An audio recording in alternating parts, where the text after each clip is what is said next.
Today being the third session of this 5-day workshop, a unique one, I would say, because we have best of the best speakers from Pan India. And today we have none other than the torchbearer of forensic accounting, I would say, whom I have known for last 8 to 10 years. And he was also, whenever we thought of a future-oriented session, whenever we thought of futuristic session on forensic fraud detection, we have always had one name, that is Chetan sir. And whoever has come to this platform, whether it is Durgesh ji, whether it is Prakash Jangre ji, they only say that Chetan sir is their guru. And I am not exaggerating or flattering Chetan sir, but it is how people know Chetan sir and his synonyms, his complementary to forensic. Whenever we think of forensic, we think of Chetan sir.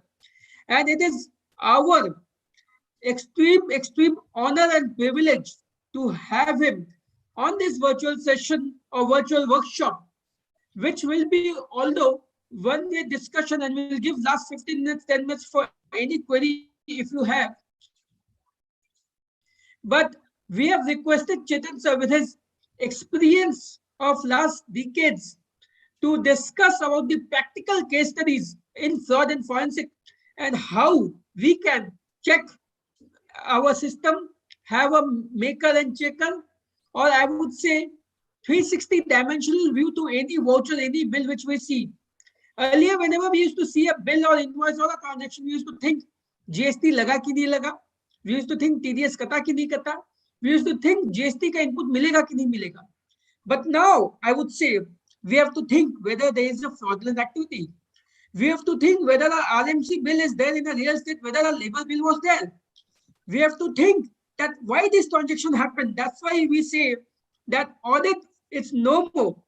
Audit is no more about staying in the cool and AC rooms and cabins. It's more about moving out, going to the site, going to the factory, and seeing the operation physically. Because as a suppose a GST advisor or GST reviewer, if you are sitting at the office, you won't know what is being utilized over there or not.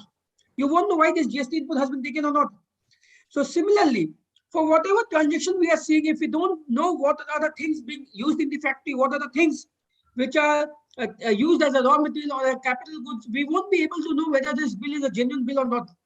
We won't be able to do a walkthrough of the process and understand where are the loopholes or how they can be revenue leakage, or whether a lorry which has entered, it has the lorry number or a bike number where we see 8 ton of product has come in, or GRN has been done for 8 ton of say iron ore or any other material.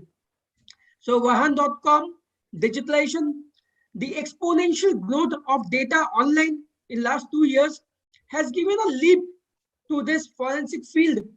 And as I keep on saying, days are numbered where all the data will be at the government website. Government knows that how much you have invested, how much you have earned. They will only ask you to pay tax. Government knows via the GST portal what is the sale, what is the purchase. You will be asked to pay only tax. So what will be the requirement of a statutory audit? What is the requirement of an internal audit? There only be one audit if required. That is forensic accounting, forensic investigation. So forensic investigation and audit being the future. And this new year, we look forward, instead of seeing the rear view of a vehicle, we look forward with a positive note, and we make sure that every month we'll have one session on forensic accounting and investigation. And today we are really thankful to Chetan sir for accepting our request at a short notice to come and speak for ACA. I will request Hemant Lakhotia ji, co-chairman of this committee, to give a formal welcome and a brief introduction for Chetan sir, although he requires no introduction, but a brief introduction. Thereafter, we all are eagerly waiting to listen to Chetan sir. So over to Hemant ji. Thank you, President, and good evening, sir. Good evening, friends. Sir, as our President rightly said that, when we think of forensic accounting or fraud investigation, Chetan sir is more of a synonym for that. So he needs no introduction, but just for our friends, I would like to give a brief introduction of sir. So CA Chetan Dalal is a chartered accountant and a certified fraud examiner, specializes in fraud detection and fraud investigation, forensic investigation. He is also a certified internal auditor and a certified information system auditor. He has served on the board of the Association of Certified Fraud Examiners, India chapter, and India Merchant Chambers. He has also served on the editorial board of an international journal, Inside Fraud Bulletin. He has been the chief faculty member in the first ever certification course on forensic accounting and fraud investigation for the Institute of Chartered Accountants of India. He has also conducted many workshops on fraud investigation for several companies in India and abroad. He has to his credit various awards and prizes for his research and paper contributions in the areas of fraud detection. He is the recipient of Taneja Award 2003 for the best article on fraud awarded by the Bombay Management Association and the PM Trivedi Memorial Prize for the best feature on standard auditing practice in the Bombay Chartered Accountant Society Journal. He has authored several publications and his recent publication, The Theory of Inverse Logic, is the is the audio and visual book on forensic accounting, which covers around 10 videos of case studies. He is a regular contributor of articles on fraud, accountancy, and audit in many Indian corporate magazines, economic dailies, and professional journals. He has also contributed articles in international journals such as the International Auditing UK, IT Audit Firm, USA Accounts, Ledgers Canada, etc. So, with these words, I would like to take the proceedings from here, sir. Should I start? Yes, sir. Yes. All right. So thank you all so very much for all these kind words. And I can say one thing with certainty, that I don't think I deserve such a lot of praise. But I understand the sentiment with which you are calling me, and I express my deepest gratitude for having been given this great opportunity to be able to share my experiences with you all. So thank you, Association of Corporate Advisors and Executives, the individual office bearers, and with all of whom with I have been interacting. And as I said, it's both a privilege and a pleasure to be here.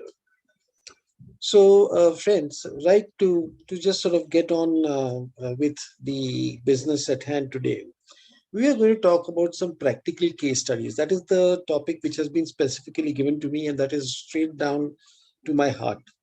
I probably can say that I don't have any theory. So, these practical case studies are the best possible things that we can think of.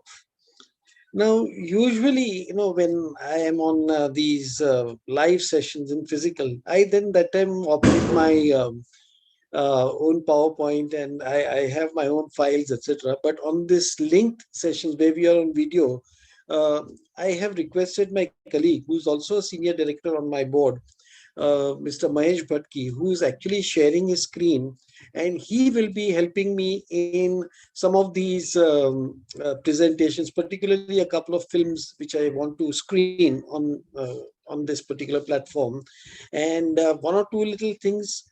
He has some expertise, so I'm going to ask him to explain on those 2-3 things as well. So I thank Mahesh Bhatki. He's also there. Mahesh, maybe if you can quickly show yourself, I mean, people can say hello to you. Then we start on that. Mahesh is there? Yeah, can you hear me? This is Mahesh here. Hello, everyone, and good evening. Thank you. So we get down to the presentation straight away.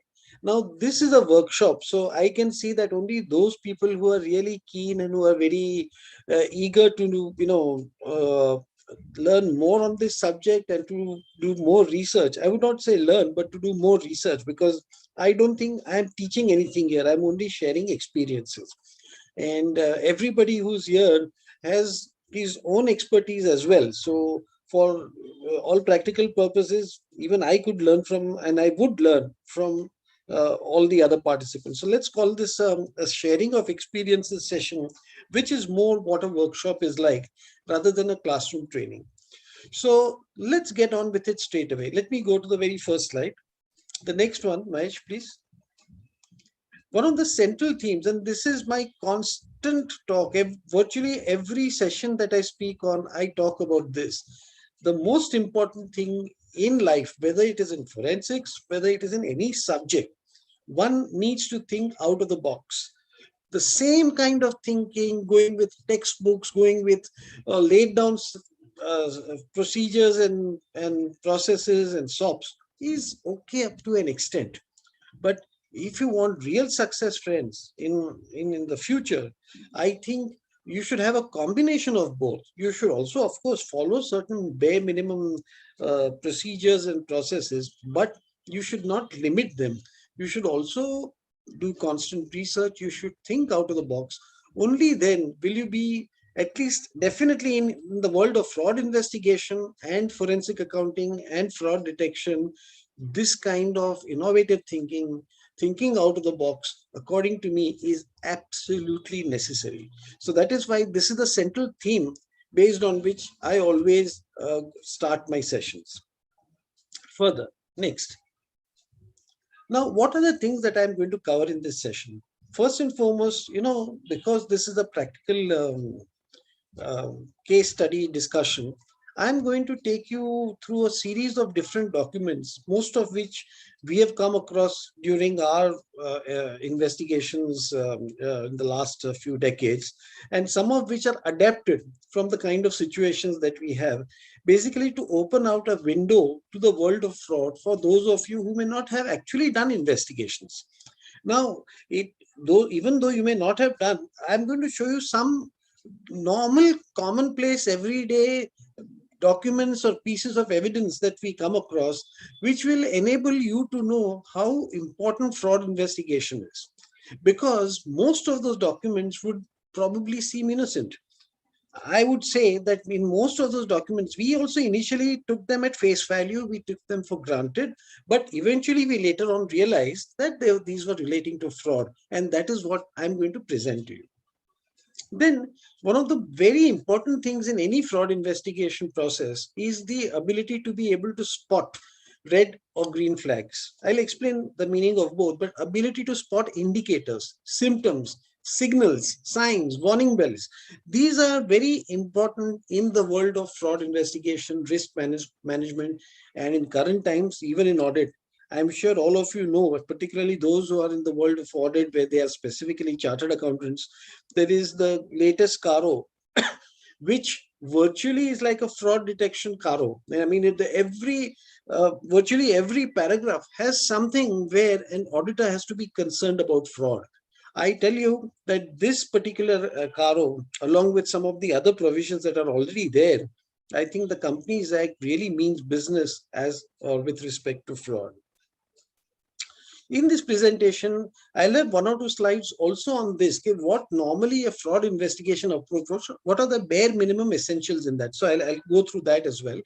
But what is going to be more important is the novel or the unusual research-based techniques, which is things like the space-time dimension test, juxtaposition test. We have several, but I picked up one or two, which I want to show with examples, and everything is going to be shown with examples. And if there is time, maybe I will request my colleague Mahesh to just give a little idea about mathematical tests and scientific tests like the relative size factor, Benford's law, Loon's algorithm. These are also there. Not that we must know everything very well, but an awareness of these things can also help. But the first four, I'm trying to cover in as much detail as is possible. And to keep this session interesting, to keep this session enjoyable, I am going to include at least one video, if not more than that.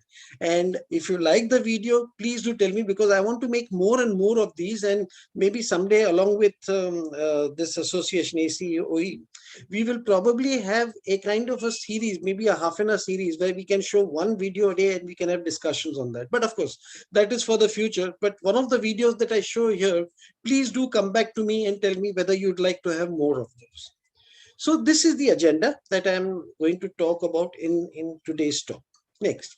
One thing is very important, friends, as you must have seen so many Bollywood and Hindi films, no? They say any resemblance to any character is purely or coincidental and does not mean that it is that particular entity or character that we are referring to. In the same way, friends, I'm going to show you a lot of documents, maybe films, maybe exhibits, maybe evidence. Hello.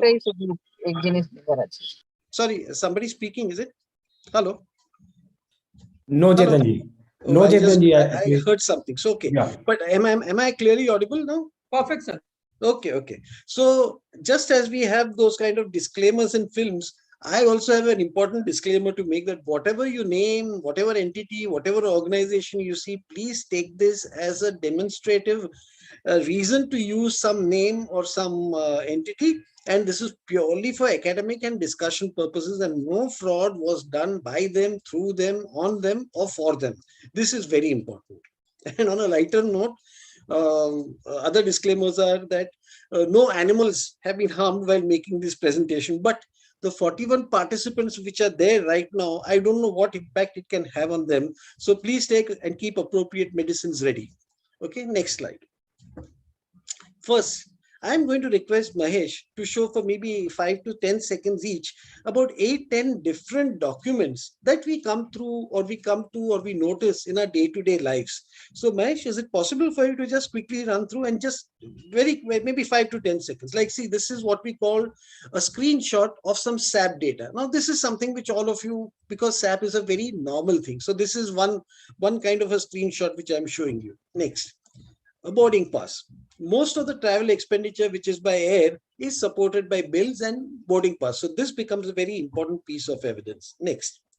Then we have Excel sheets. We have reports in Excel sheets. We have different kinds of computations, sheets, calculations. So this is one typical example that I am giving you. So this is an Excel sheet.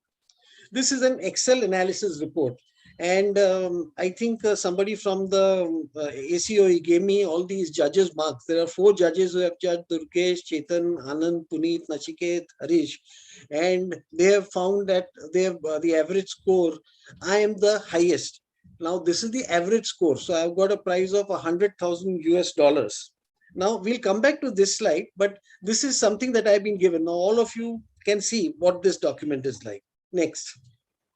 Then this is a typical JPG picture. I'm sure all of you are familiar with that. Like if you have your any picture on your computer, or maybe even on your cell phone or your iPad, when you download a picture, it is usually a JPG or a PNG file. So this is a typical example of that. So this is one picture like that, which I've just picked up to show you. Next, this is a will. Now, a will is something that we all come across, and this is a very important document because it may be required for property purpose. It may be required for identification of nominees, heirs, beneficiaries. There can be a lot of important usage of a will. So this is a typical will that you see. This is the document. Next. This is the balance confirmation. For those of you who are in the world of audit, you always ask for year-end balance confirmations from the bank. So this is a typical confirmation which a client has given an auditor. So this is one example of that. Next. In those days when cash was being used in a big way, this was a receipt for some cash which was paid for demurrage or for some kind of loading, unloading, forwarding charges. So this is a typical copy of a receipt, a government receipt which was received. This we've already seen. Next. All right. Okay. This is a typical case of a check. Now, this is a check which has been brought back from the bank where it is a cancelled check, where an amount has gone. So this is another kind of document which we come across every day. Now, I just wanted you to go through all these documents. It's like I'm opening out a window for you to say that, okay, this is what you see, in your day-to-day lives. If you're a lawyer, if you're an advisor, if you're a chartered accountant, if you're a banker, if you're in business, I've picked out those things which you'd come across in your day-to-day lives. Now, I want all of you to honestly tell me, okay, when you saw all those documents, didn't they look genuine at least? On first sights, if you had to, let's say, be given any of those documents, wouldn't you have accepted them at face value? You take this will, you take that receipt, you take the bank statement. Wouldn't that all look quite routine and normal? But friends, here's the serious part of it. Each and every one, not one or two of them, each and every one of them. I think Mahesh must have shown me at least 10, 12 different kinds of documents. Each and every one of them was connected with fraud or manipulation, falsified or altered, doctored, fudged in some way. Each of them had some kind of abuse or fraud in them. All of them.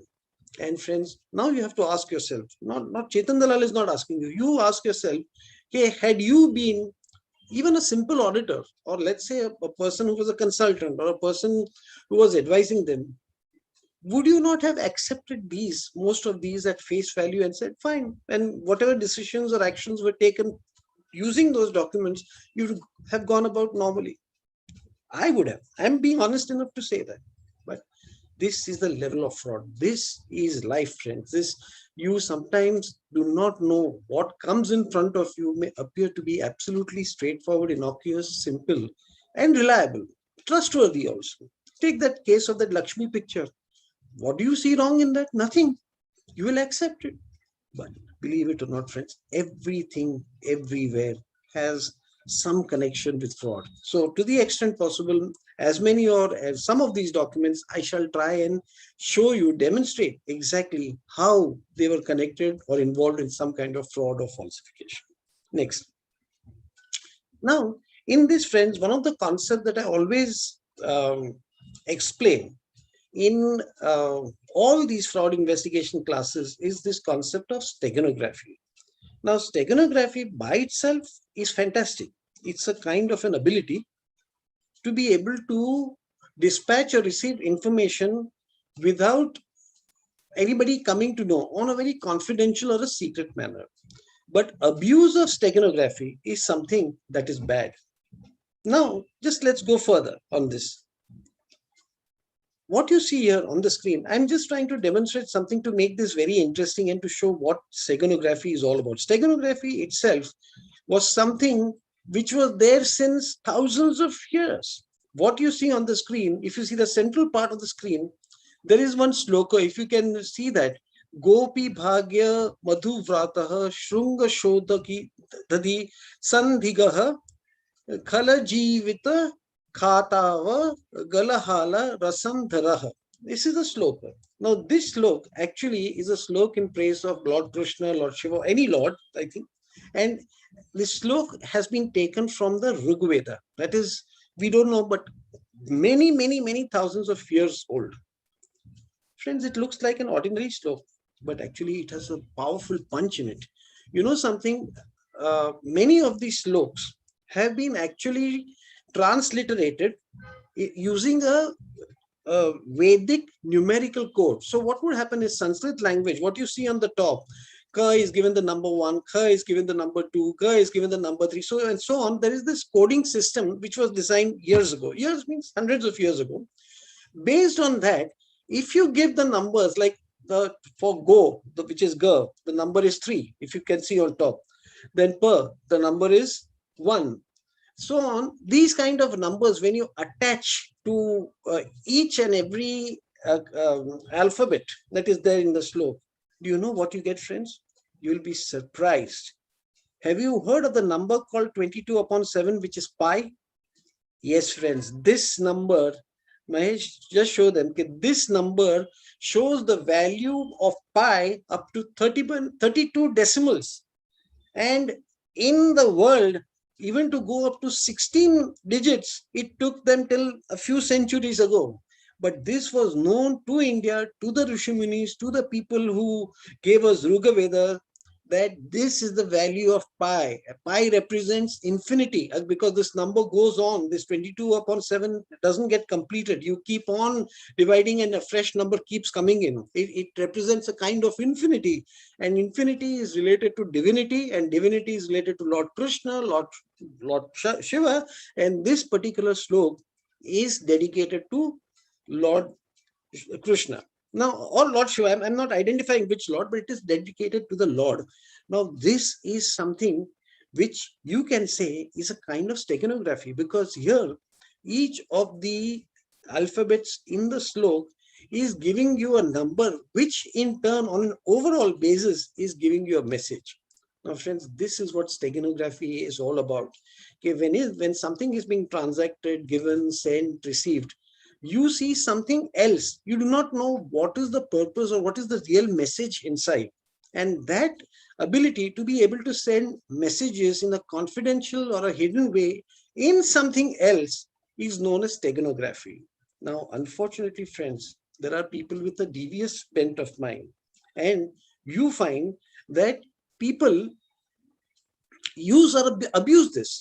Now, let's go to Mahesh. Is it possible for me to see that Excel sheet where this contest has been done? Can you put that on? Have a look at this, friends.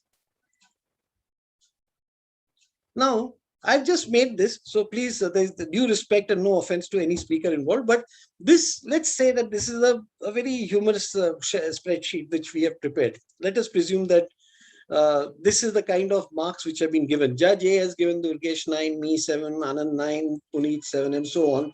And all the 4 judges has given this. And Mahesh, what is the formula for average? Can you just show everybody on the screen? Yeah. So the formula is, if you see the column on top, it is average C6 to C9. I hope everybody can see that. So this formula is correct. So that means what is the average which is coming to? And Mahesh, just it is 8.55. So I hope all of you are convinced that this is the average. This is what the Excel sheet has decided. So in the same way, Chetan has got an average of 9.3. The same formula has been given there. Yeah. So it's average D6 to D9. Then you go to Anand. Let's see what Anand has. Anand has also got C6 to C9. So all these are copy pasted formulae. Now, based on this, according to the Excel sheet, Chetan Dalal gets the prize for being the highest average. Okay. Now, this is what Excel sheet is giving you. But in reality, what is the correct thing? Chetan has got some of the worst marks. He is at the bottom of the pool, if you really ask me. And I think there are many better, like Durgesh is good, Harish is good. All the others are good, but they are all given very low marks. This is something which obviously is something that is wrong. Now, this, friends, is done with the help of steganography. Today, when you get an Excel sheet from somebody, from somewhere, or where you have to take decisions based on an Excel sheet, friends, you may not, unless you're aware of how fraud can take place, how things can be abused. In fact, I don't know, Mahesh, do you have that ready? Let's say a comparative bid sheet. If you have, just show that. I'm just going to show you another example where a comparative bid, yeah, he's got it. So bid evaluation sheet, if you see, now, I don't know how easily it is readable, but for those of you, I don't know, can you make it a little bigger, Mahesh? Is it possible? Okay, so if you see the bids, there are 3 bids, L1, L2, and L3, and there is a template which is given which they're supposed to fill in. And if you look at the final total, what is the final total? Which row is that, Mahesh? Yeah, so this L1 has bid 372, L2 has bid 374, and L3 has bid 508.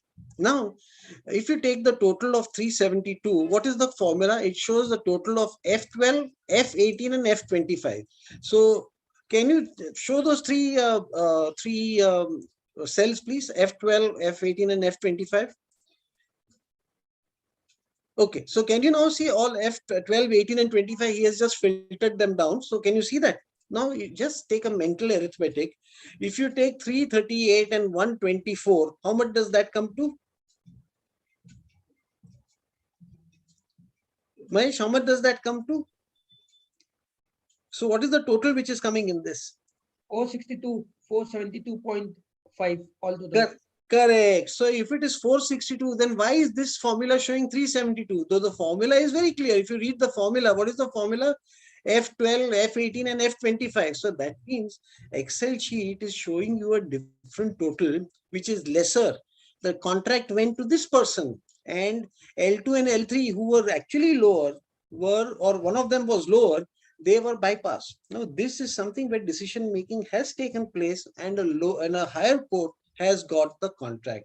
I've just given you these as illustrative examples, and you can actually see that this is wrong based on a visual check.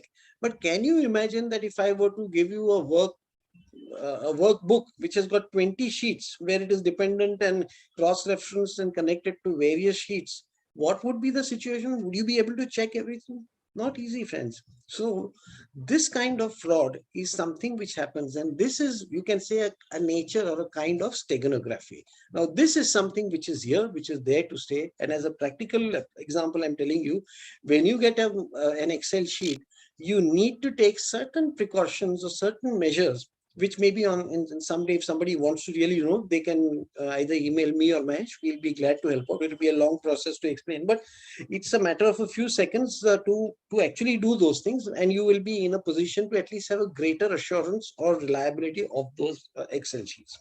So coming back to our main presentation, please, Mahesh.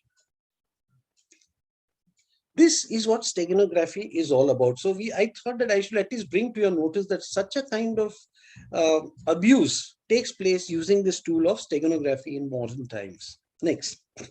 Now, fraud investigation always, and I'm saying, friends, as I started also in the beginning, we should always constantly do research, constantly try to innovate, constantly try to think of new things. In fact, in this, I'm going to show you a couple of examples using what we call a juxtaposition test and a space-time dimension. Both are just different things, and not that I'm saying you have to use these only.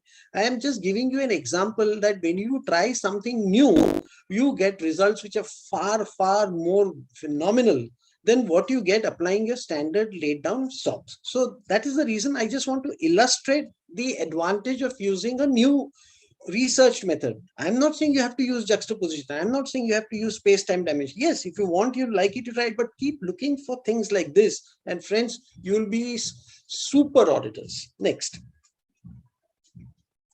Next, let's go to the next slide, please, Mahesh. Okay. I'm also going to try and show you the space-time dimension using a that will be a little interesting. So we'll show you that. And what we are also likely to do maybe on this Sunday or so. Hello, am I audible? Because I don't know, I'm not sure. Can somebody say? Perfect. Okay, okay. So on this Sunday, we are going to launch one more film on our channel, which probably is going to be this one of this mall robbery. For those of you who are interested, please do visit this. That channel is called by my name only. It's Chetan Dalal. And there are some other films even on the Bhagavad Gita and all. If you like it, please do let me know. I'll be very grateful. So anyway, coming back to the main subject, let us look at now, after having understood what are the kind of things that we are in for in this world by opening a window. Now let's see how best we can find symptoms or indicators of fraud. Now, normally there are two things which I really use. One is the red flag and one is the green flag. Now, what is the red flag? Red flag is what? Something where you can make out that it is out of the ordinary. Like when I'm giving you a separate slide also of the different examples. Like when you see that, okay, in the verification of stocks, there is some amount of shortage. It is obvious. It is very clear. Okay, this is something wrong. Maybe there are stock manipulations. Maybe there are vendor corrupt practices. Maybe there is pilferage. There can be anything. But you know that there is some kind of abuse which is going on, and that shortage of stock is what shows that. Similarly, shortage of cash. There are many such things which are pretty clear. When you see a signal, you can make out. Then that is called a red flag. When you see the or when you realize the signal, you may not know what the fraud is, but a signal which is obvious is called a red flag. But a signal which is not obvious is called a green flag. In fact, it will lead you astray. You will feel that everything is just hunky-dory. Everything is very fine. You breathe a sense of comfort, but actually there is something wrong. I'll give you a few examples in that also. But first, let me finish. What are red flags? Now, how do you spot red flags? Now, I'll probably take one of the documents which we have already showed earlier. Maybe I will. There are two questions that you should ask, particularly when you're looking at a very important thing, like maybe a contract, like maybe a very important email, and ask them two questions. Okay, first is anything in this document which is impossible? When I say impossible means when I'm talking of a date of, let's say, 29 February 2017. I'm sure all of you will agree that 2017 is not a leap year. So can there be a date called 29 February? No. So it is what is called impossible. So if the document is dated 29 February 17, that is a piece of information which fails the possibility test, and therefore it is called impossible. Now, apart from there can be things which could be actually possible, but not probable. Means there is a very, very, very 0.01 probability that it could be true. Like I can say, day before yesterday, our Prime Minister came to my house and had dinner with me. Now, it's nothing wrong. It is not even impossible. But who am I? And after all, our great esteemed Prime Minister, is he going to come to my house to have dinner? Not likely. So that if I'm making a claim like that, that is what is absurd, or it is called unreasonableness. So if there are two tests which you can give to any document, one is that of impossibility and one is that of absurdity, the chances of your spotting anything that is wrong are going to increase phenomenally. Now, when I'm giving you these two questions to ask, use these questions in the next document, the next slide that Mahesh is going to show you, and you tell me, we'll give you about a minute, and you tell me how many of you are able to find out what is falsified or what is just not probable in that document. So can we go to the next slide, please? Okay, now I'm showing you a will. Okay, this is a will. And if this will were given to you, how many of you will say that this is a falsified or a completely fabricated will? We'll give you 1 minute. So Vivek, just tell me when 1 minute is up.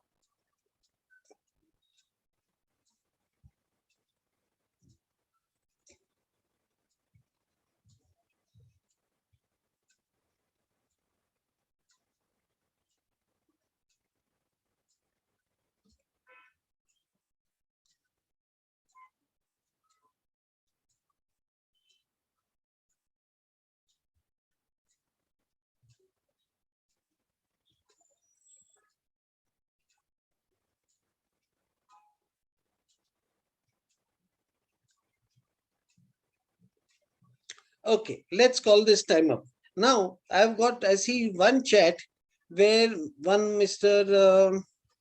Who's that? Somebody has said PAN number cannot be. Yeah. Vinod Periwal ji has said PAN cannot be there. Shubham Roy Chaudhary ji says the INA sign is there. And Manish ji says, Manish Bhanja, the paper looks very old, but the print of alphabet is very clear, which is doubted. Superb. I think some of you people have got excellent answers, but is that all? Is there anything more than that? I think it is. Mohammed says rupee symbol was not there that time. Excellent, excellent. So Mahesh, is it possible for you to quickly run through the solutions?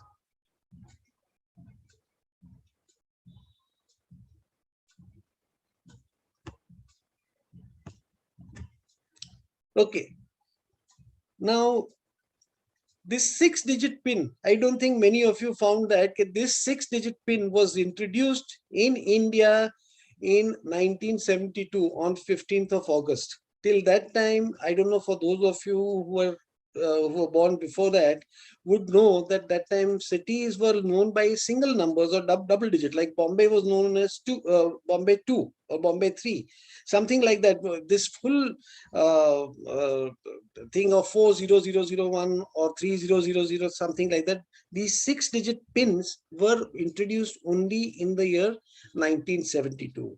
Yes, people were right that the rupee symbol came in 2010, PANs came in 1996. But one thing, and I don't blame many of you if you don't realize the official address of the CM of Maharashtra, because I'm sure many of you are from Bengal or some other parts of India, so it is perfectly understandable. But I just would like to draw your notice to the fact that whenever you have addresses on important documents, I think you should also Google them. You may get a lot of hints, a lot of information and insights about the absurdity of some of those addresses. And one very critical thing, friends, is this signature. Can you, so can you also see, Mahesh has put one other question. Can you identify the falsification without reading the contents? Anybody? Let's give you 10 seconds, 10, 15 seconds.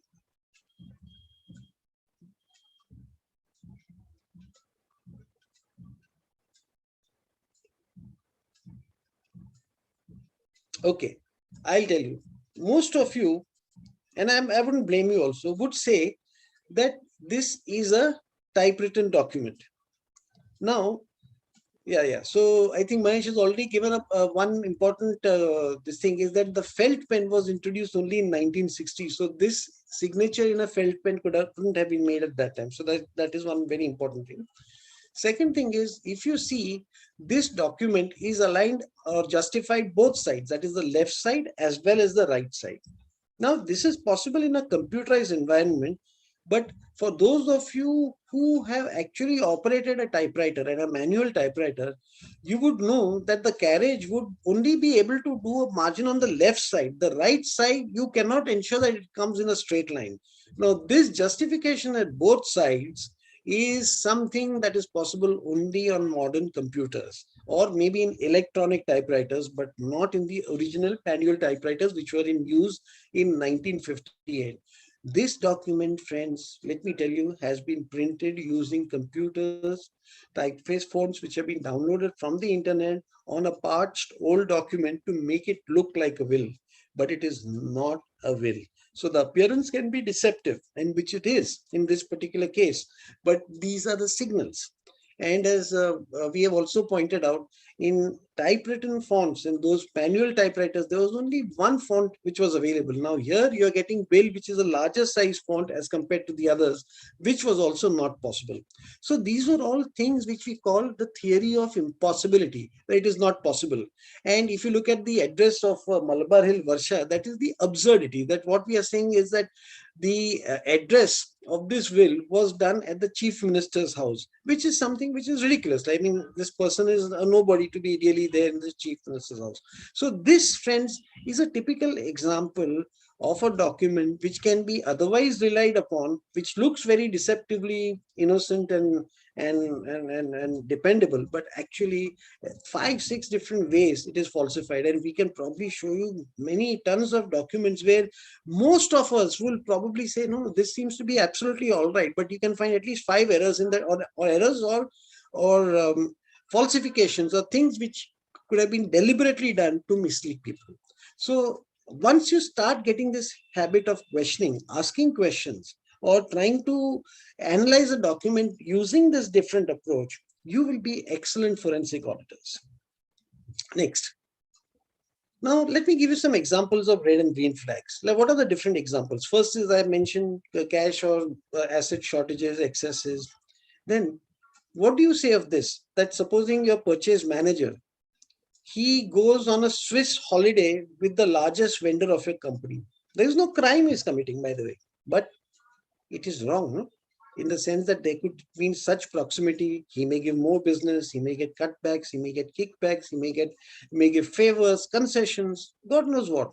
So this is also a visual thing that you can see. If any decision-making employee or a decision-making manager has extremely close relations with third parties, of the parties who are dealing with the company, particularly vendors, then there is something, it's a very strong red flag.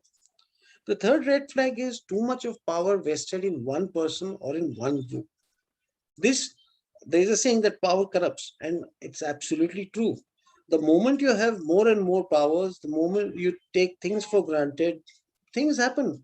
Have you seen instances where, let's say, the MD approves his own expenses, approves his own travel bills, approves his own employee reimbursements and all that, all these things?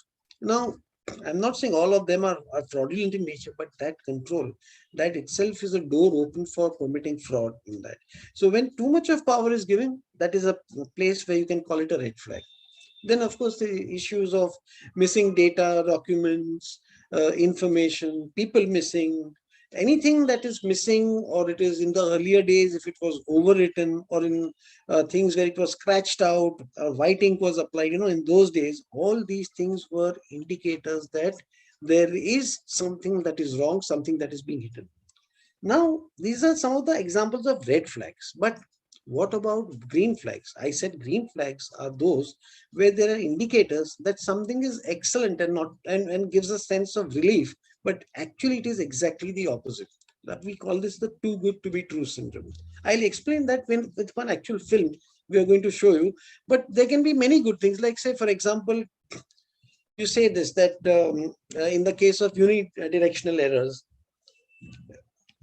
one businessman told me, okay, Mr. Dalal, my cashier at so-and-so place is the best, most reliable, most dependable, most trustworthy cashier that we've ever had.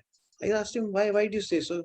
He said, I can trust even 10 crores of rupees with him, he will not go. But I said, why? On what basis? He said, no, in so many 20, 30 years that he has been in my service, he has never shown a single cash shortage.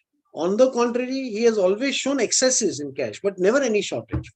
Now, friends, I'm just asking you, is it possible for any human being to make an error in a unidirection, in a single direction? Then that is not human. Then that is artificial. Then that means something has been done to make sure that accounts or books or cash ledgers are tallied and the cash is not correctly being given. There can be many cases. In fact, there are so many such cases of green flags that it will take a very long time. But I just wanted to give you an idea that if sometimes something seems to be too good to be true, do not accept it at face value. Okay. Now, I would like to make, it's already about an hour since I've been speaking on almost. I thought it's time for everybody to, if there anybody has gone to sleep, to wake up with a small film. So this is a very interesting film, and I've tried to use the example of astronomy also. And in that, what I'm trying to show or demonstrate is that we have a myth in our minds. We have certain notions which are firmly embedded. We feel that, okay, if there is a very good procedure, SOP, which has been laid down and it has been followed, it means that there will not be any fraud, or there will be virtually no chance of, there will be very little chance of a fraud. Fine. Things like if there is a sequential control on things, documents, evidence, it means that is a very good control, very good thing. If there is an alphabetical control also, it is a very good thing, very nice. All these series or controls, SOPs that we are talking about, we always believe are related to good, comfortable zones of no fraud. I would say 70 to 80% of the time, what you are saying is true. But actually, friends, 30 to 40% of the time, it can be exactly the opposite. When I say exactly the opposite means, yes, not having a sequential control or not having an alphabetical control was the real indication that there is no fraud, but having a control indicates fraud. You know, it's as I've explained in that film. If you see at night a star in the sky, what is the conclusion that you reach? That there is a star in the sky, no?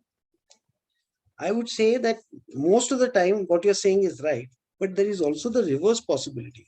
It also means that you're seeing the star, but it is not there purely because of the speed of light. I'm saying without any further ado, I'll just request Mahesh to explain this concept with that little film. Mahesh, can you show the film, please?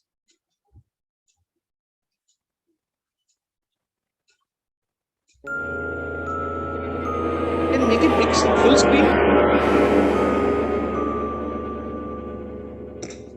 So this is perfect. We can see.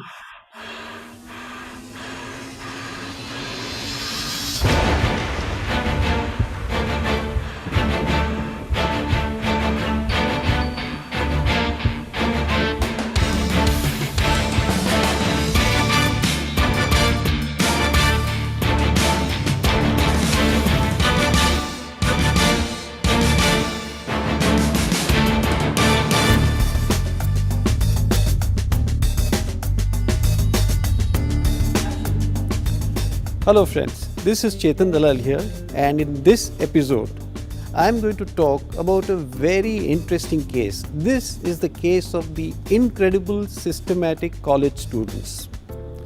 And let me start this case with a wonderful phenomenon from astronomy. I'm sure all of you know that when you look up into the sky, you see a lot of stars in the sky. Now what is happening is actually the light from those stars is coming all the way and hitting us in our eyes, and that is why we see the stars in the sky. But you know friends, light travels at a fantastic speed of 1,86,000 miles per second. So you can imagine how far these stars are. And actually there is a very funny conclusion that we can reach from the stars that you see. The distance between the stars and Earth is so huge that in spite of such great speed at which light travels, the distances between those stars and Earth is so huge that there are two possibilities. The stars could be so far away that by the time the light which has left the stars and hit the naked eye on the Earth, it is possible that the star has actually died, has outlived its life, and therefore, though you may see that there is a star in the sky, actually it may not be existent. Of course, if the stars are close to the earth, the light which comes from them and strikes our eye, you do see the star, and the star actually exists. So what does this phenomenon tell us? That though we see a star in the sky, it could be an optical illusion. It may or may not exist. In much the same way, friends, sometimes as investigators, as auditors, we are used to seeing a certain phenomenon which is known as a sequential control or an alphabetical order or some kind of serial control. And when this exists, the general opinion of most investigators is that there is reasonable control, reasonable reliability on the state of affairs. But friends, sometimes it's exactly the opposite. What you actually have sometimes is that if there is a serial continuity, if there is some kind of systematic evaluation of the data, it could actually mean, yes friends, you are right, it could actually mean that there is some kind of abuse. And I'm going to take the example of a college. A college is a place where I'm sure all of you agree that it's a noble place where people come for education. Students come from far and wide to get educated. Now, in a place like that, also there can be fraud, and this was one of the most serious frauds that we've ever seen. So let me tell you what happened. There was a very nice college, a very well known and a popular college with more than 2,000 students in that college. It had a lot of income, donations and various kinds of activities, and obviously it had its accounts audited as well. What happened was, in 1 year, the auditor died and a new auditor came in, and he noticed something which was very strange. And friends, before I explain to you what was the strange thing that he noticed, let me give you a little background about how the revenues of a college are collected. As you know, a college has got revenue from students' fees, donations, grants, and on the other side it has got expenses by way of teachers' remunerations, administrative expenses, electricity and so on. But in addition to these collections, a college also gets deposits. I'm sure any of you and all of you who must have gone to college in the days way back, right from the 70s till the current day, would have known that every student has to pay a deposit to the college. This deposit is obviously refundable, but that deposit is for the safety of the college, for things like, let's say, a library deposit or a caution money deposit or some deposit to ensure that in case the student has done something, the college is protected and that money is kept aside. Now, this money is not that of the college because it has to be refunded to the student. But when does the student get the refund? Yes, after he graduates or after he completes his stint in the college, which is usually 3-4 years after he has initially given the deposit. So the college collects a huge amount of these deposits from all the various students each year, which is not the money of the college, which is the money which belongs to the student. But tell me, how many students really come and collect the deposits? A random few, maybe less than 10%. But a whole lot of these deposit monies are received and kept at the college. The evil minds of certain perpetrators fell on this money, which was not that of the college, but which belonged to students who were supposed to claim them back. Let me also explain how these students could get back this money. Let's say a student has passed and he's moved out of college, then he has a right to apply for the deposit refund. So he has to fill in an application form, pre-sign a receipt and give the application form to the cashier. The cashier will then take the consent from the dean or the college principal, the librarian, the teachers and everybody else concerned to ensure that the student has no money payable to the college. Once they all sign on that form, the cashier gets back the form, he calls the student and the student is given a cash refund. A simple process like this.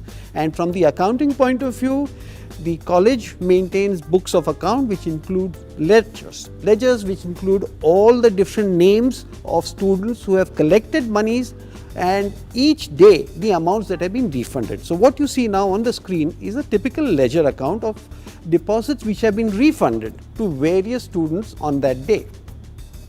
Now friends, examine this very carefully. There is something very funny in that. The new auditor, actually when he saw this, he had a fresh look at things and he found something which was really serious. I'm sure you would have guessed it. Yes, when you look at all those people who came to collect refunds on the date that is mentioned on that ledger, have you noticed something unusual? Yes friends, they have come in an alphabetical order.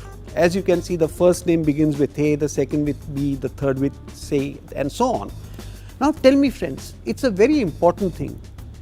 Do you expect that maybe 4 years after you initially given the deposit and maybe 100 other students like you have given the deposit, all those 100 students are going to come in an alphabetical order to collect the refunds? Impossible. It does not pass the test of reasonableness or possibility by any standards. And then the auditor felt that these students, if they have taken a refund in an alphabetical order of their names, let me see the past, and for more than 10 years, can you imagine all students coming in an alphabetical order and taking a refund? That really failed the test of impossibility. And therefore the auditor went ahead. He picked up one of the names, found out the application form, communicated with that student, and pat came the answer. The student wasn't even aware that there was a deposit which he had to collect again. And friends, that is the time the college realized, the dean also was brought into the picture, and everybody realized that that cashier was playing foul. He was creating these fictitious receipts and paying these students. Now what gave him away friends? Yes, you're right. He had to have the names of students from somewhere, their addresses and details. And which was the easiest place for him to go? Yes, the muster roll or the roll call. And friends, in what order is normally the roll call? In the alphabetical order. So mindlessly, without realizing, he would take names of students in an alphabetical order and start making fictitious receipts. But that friends is exactly what gave him away. Now friends, this is a college. Now in this college, when this investigation was done, the cashier initially said that yes, I had some problem. You know, they had the usual sob stories. They said that somebody was ill in the family and that though he had no evil intentions, that they wanted to replenish the money. He said that he had an illness in the family, he wanted this, so he did this for a couple of years and he was intending to pay back the money. And he quantified the fraud at something like 60,000-70,000 rupees. But this time the principal, the various faculty members, they realized that there was much more to it than this. So the forensic auditor was brought in, and you know friends, a complete detailed investigation was done, and there was actually a buffet of frauds. You know in how many different ways the cashier, along with one or two of the senior teachers or the faculty members, were involved in fraud in a big way. The first thing that came to light in the detailed investigation was that the entire security service, which was outsourced by the college, belonged to the wife of that cashier. So friends, you guessed it, there was no control at all. Answer papers were being leaked out, items were being moved out of the college campus and they were sold and at huge profits, which went to the cashier. Library penalty fees where books were returned late, there was a separate cash book which was maintained, which the cashier was taking. The money was not disclosed to the college. There was a lot of donation, lot of grants which were given on the students' days, where you can see posters, where you can see different kinds of flyers which were coming in. All those monies were collected in cash by this particular cashier. The college auditorium was sometimes rented out for even wedding functions. That money was not always disclosed to the college. That money also went to the cashier. I could go on and on and on, and there were so many different ways that a simple fraud of maybe 60,000 initially eventually turned out to be more than 5 to 7 crores in just a matter of 2 years. This, friends, is something which we must realize, that sometimes institutions like colleges, schools, hospitals, these are supposed to be institutions where noble services are performed. But it doesn't mean that people respect the nobility of all these institutions. Such kind of frauds do happen. And that is where, for good investigators, good auditors, sometimes things, just as I explained, that just as you see a star in the sky doesn't mean that the star is there. In the same manner, just because you see a semblance of orderliness or where there is something which is a very good control doesn't necessarily mean that there is order, there is reliability, as it happened in these cases. This case was an incredible case where the students were coming in a systematic, orderly manner, but this exactly was the opposite. There was foul play because they could not come in that manner. So friends, this is a very important thing. Do not rely on a control or a sequential control or a serial control unless and until the reality also supports that situation. Thank you, friends.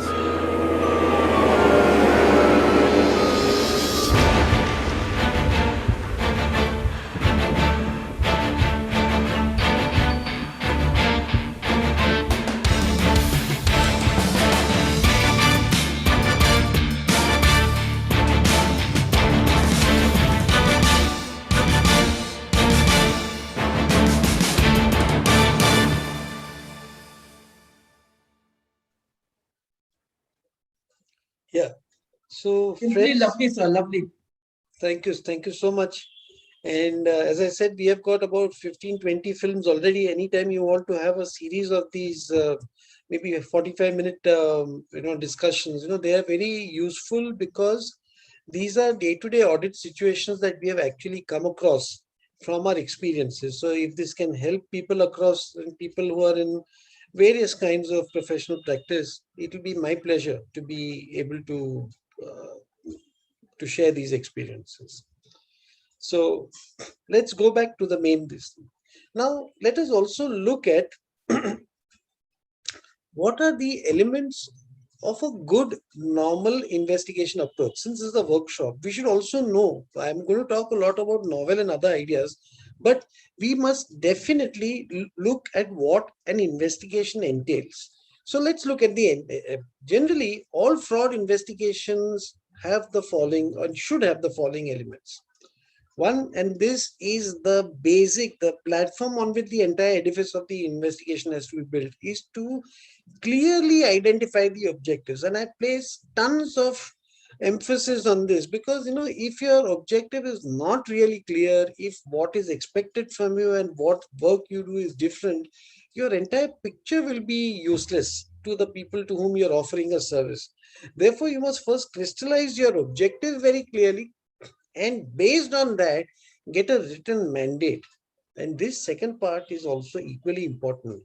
See, remember that these investigations are not necessarily or usually not within the statutory compliances or within requirements of any act. These are usually done for specific purposes. Now, the people who give you this work, we all presume that they are all straightforward and they are people of integrity. But sometimes it's possible that, based on your findings and all, it is, and I've seen these things happen. People say, but no, I didn't ask for this. I wanted something else. So you have to avoid a situation like that and do not start. I repeat, do not start any work unless and until you have a clear-cut mandate which is written. So that is one. Then comes the important part. A lot of effort should go in understanding what is already there, what is being given to you, what is the scope of work. Based on that, correlate all that with the objectives or goals that you have and then plan the strategy. Because when you do this planning of the strategy, what happens is you can automatically brainstorm for different new ideas, new ways, new things to be done, because you don't want old stagnated ideas only. Most of the time, they will result in very feeble results. But if you want really good results, if you want really penetrative results, then planning the strategy, the correct team is also important. In all my investigations, I always consult other directors like Mahesh or one or two others to decide on who should be there in the investigation. Just having a chartered accountant, I'm not saying any chartered accountant is not good or not bad, but the appropriateness being commensurate with the nature of the work concerned, people will differ. So that is why picking up the right team What are the procedures? What do you want to do? How do you think you will get this information? Is there resistance? Are people available? Is somebody absconding? Is there a problem with computers? Is data available? All these things have to be considered, and then appropriate procedures have to be applied. When you do this, a lot of time does go in this planning, but if this planning is done well, the ability for you to get better results is superb. In the recent past, for example, we got an overseas assignment where the person was giving us an assignment. He, at the starting point, he said that I want to give you this assignment, but I don't know whether you can do it. So I said, why? What is the problem? So he said that no, because a lot of this detail, etc., because we are going to investigate something in China, and the person who's being investigated is a Chinese. So for a minute, even I was taken aback, because I also thought, okay, yeah, I don't know Chinese language, and I don't know how and what kind of things will happen. But people like Mahesh and others, they did some research, they came up with ideas. And for those of you who don't know, now even if you get a Chinese document, as long as it's in Excel or in Word or something, you can straight away in the document itself, there is an ability to translate it into any language, virtually every language in the world. So you'll be able to translate the language, you'll be able to see what is written. So all emails we could check, all Excel files could be checked, all data could be checked. All these things are important. And then we realized, we said, yes, we'll go ahead, we'll do it. And we were able to do it. So this kind of planning, this kind of decision making at the beginning goes a long way in getting a successful result. Then evidence has to be obtained. See, one thing is very important is that it's not like an audit where if evidence is not available, you say evidence is not available, based on whatever was available, we are giving this opinion, because ultimately it is giving an opinion. Most of the time, audits are meant for giving opinions. Here, it may be used as a forensic report for a court of law, and there you cannot say, okay, this was not there, this was not there, so based on this I'm giving this opinion. Then the judge will say, on what basis are you giving? You have to be very clear. You say this is not there, it's not there. And you do not give an opinion in this case. It is not possible. So there are two ways. One is direct opinion, that is a direct extraction of evidence, which is done through interviewing people who are around, checking some documents, which means kind of audits. But there would be many audits or specific audits to the issue that is concerned. And there would also be indirect obtaining of evidence, that is by asking third parties, by asking, going through digital data, doing forensic testing, field investigations, computer forensics. These are other ways whereby you can get corroborative or denial of the evidence. In this, we also include some unusual things, like, say, for example, in an audit you may probably not do it, but in a forensic investigation or a fraud investigation, you may even want to have data from non-financial systems, like, say, for example, swipe card or a smart card access in and out, what time an employee came in, what time an employee went out. This may be of importance to us. Who are the employees who came in? Who are the people who have been issued smart cards? Which are the smart cards? Where is the stock of smart cards kept? We sometimes do all these kind of things also. So evidence can be obtained in multiple different ways, and this is very important in all kinds of fraud investigations. Don't restrict it to books of account only. Now, once you get all these pieces of evidence, you got collected direct, indirect, then what? Then is it like one team member has checked smart card, so whatever he says, you're going to put in the report. Somebody has checked sales, you're going to put in the report. Somebody has checked some third party. No, you have to put all the reports or all the findings in one place. You have to have a team discussion and evaluate the evidence as a team. This is something that we, in my company, in my firm, it is a regular feature. Every day when an assignment is on, our calls are on, which sometimes go over for 2 hours or even longer. And every element of every evidence is spliced to its smallest detail to find out whether this is acceptable or not. And everybody's evaluation is taken, whether he's the junior most person in the team or whether, let's say, at my level, at the senior most, whether I have to say something. And there are times when I agree that, no, I think I am wrong. I think this person is correct. This is the correct evaluation. This kind of an evaluation is a must. Once you've got all this evidence, you have evaluated it, then you just can't give the report. you normally, assuming that the organization is okay with that, is you should get clarifications, because you got a one-sided opinion, because you've seen a document and you can give a report. It is possible. It's not wrong either, because you're going by documentary evidence. But fairness demands that you should clarify this, interrogate the concerned person, give him a chance to be heard, give him a chance to clarify. You will get a much better and a balanced information. So this is an important part. And once this is done, then you do the final evaluation of the evidence, incorporating whatever clarifications, explanations, and defenses that you have received. And then based on that, make out all the necessary findings and then put it in the report. This is, friends, usually the best way or the most common way of performing a fraud investigation. Okay, next. Now, this is what I told you. This is what goes into a routine fraud investigation exercise.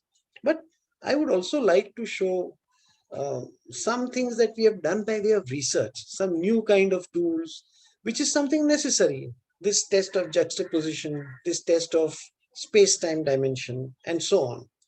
Now, let us look at research as an important subject. Do you all feel that it's necessary to do research, or no? Let it be. Now, if you got a forensic audit, okay, check the documents, question the person, finish, sign off, and so on. Well, that is one way, but we should better ourselves. If you continue to, and today with internet, today with your cell phones, today with your so much of tools that you can download, I think you have the world before you to perform very penetrative and very wide-ranging investigations, right? Sitting from the comfort of your bedroom of your house. And this is what life has come to in the 2-year pandemic period that we had. Initially, I thought that life is going to be difficult. Assignments are going to be not only difficult to get, but difficult to execute also, because I wasn't even able to meet my colleagues. My office was closed. But fortunately, this mindset of ours to do constant research, to try to adapt to changing times, is something that served us in a very good way. In fact, this adaptation is also something that I've not talked about, but you should always adapt. A good auditor is one that adapts. Even Charles Darwin, there is a theory of evolution that he has written. What does he say in that? It is not the fittest which survives in the long-term period, or not the strongest which survives in the long-term period, nor is it the most intelligent which survives in the long-term period. It is that species which adapts to the changing climatic evolutions, changes to the environment, changes to the body, the specimens, everything. The species who are able to adapt survive the longest. And I would say the same is applicable to our world as well. We need to change, we need to adapt.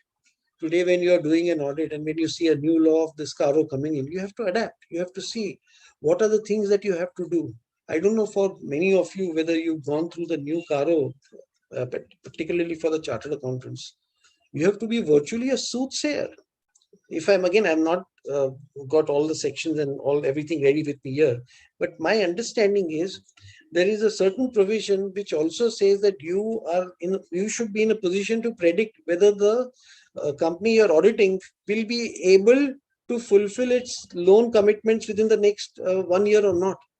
Now, I've never imagined that an auditor will have to also predict or say that, okay, no, based on whatever solvency ratios, whatever accounts we see, whether the company will be able to really repay its debts. This is more a business decision. It's not something that I feel that really an auditor can do, but you have to adapt.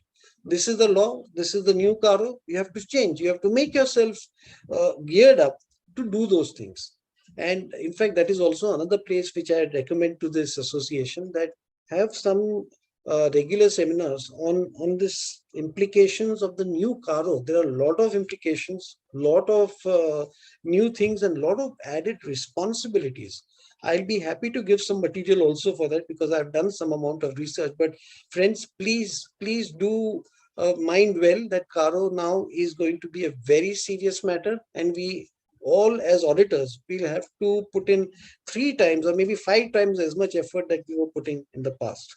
So coming back to our topic, what are the new tools that I want to show you today? Okay. So first, let's take a situation.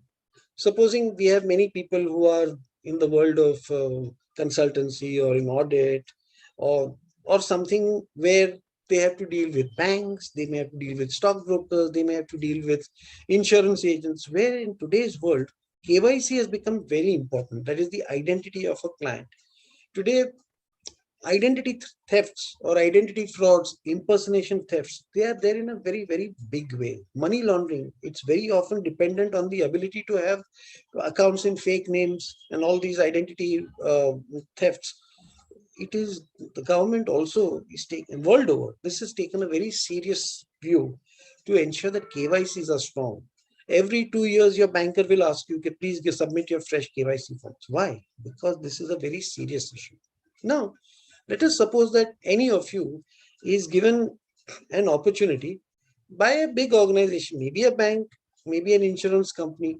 Okay, now that company tells you or that bank tells you that we've got more than 10,000 account holders and we have to go through all these KYC documents, but still we always have the risk of somebody opening an account in a false name or somebody opening the same person opening the account in more than one names and so on. So can you help us? Can you find out? Can you help us in the audit? Now, as good consultants, we should help. But in this also, what we did was we did some research on the net and we found one tool which could help us. So let me explain how. In a KYC evaluation, and just 1 minute, go back before that. In a KYC situation, there are usually two types of evidence which are given to you. One evidence is that which has all written or text form of evidence. That is, you will have the name, the address, the passport number, the PAN number, the PAN address, the address of the person, and various different kinds of things which all of us, and I'm sure all of you, are already experts in. You know how to evaluate. You can take an Excel sheet, you can find duplicate checks, you can do different kinds of evaluations, filters, this, that, and the works. So that part already is well known to most of us. But there is one part of the evidence in KYC, which is a photograph. When you go and open an account with the bank, you're supposed to submit 2 or 3 photographs, latest photographs, color photographs to them. And you're supposed to sign across them in the presence or some kind of procedure like that is required. But that includes visual evidence. Now, suppose me as Chetan Dalal, I open an account in State Bank of India as Chetan Dalal and I give my correct passports and all that. But I also open an account in State Bank of India as Mr. Mahesh Bhatki. Okay. And I give some false passports and that's possible. No? I can give something like that. And I give, and I get my second account open. Now, because the passport is falsified, because the data that is given is wrong, your documentary checks will not be able to give you any direct evidence that this is the same person, Chetan Dalal, who has got 2 accounts. The only thing that can give me away is if somebody is able to compare the photographs of Chetan Dalal and the photograph of Mahesh Bhatki with the account which I have opened as Mahesh Bhatki. I cannot change my face, so my photograph will be still the same. But I can change my passport, I can change everything. So looking at it from the auditor's end or from the forensic evaluation, you must have some process whereby if there are, let's say, 1,000 accounts in a bank or 10,000 accounts in a bank, the bank will have the photograph archived somewhere. You'll have the details of all the photos in some folder that can be given. Now you have to find out whether there is any duplicate photograph. Now, friends, hitherto, up till now, there was no process because we were not digitally so involved. But I did some research on the net. And there, friends, now I can show you the next slide. This is a folder. Just think of it. I just made an artificial folder of my own family members. I made a folder which is called pic. If you see on the top left corner, the name of the folder is pic. Can you see that? Now, in that folder, I've got maybe about 70 different photographs. Okay.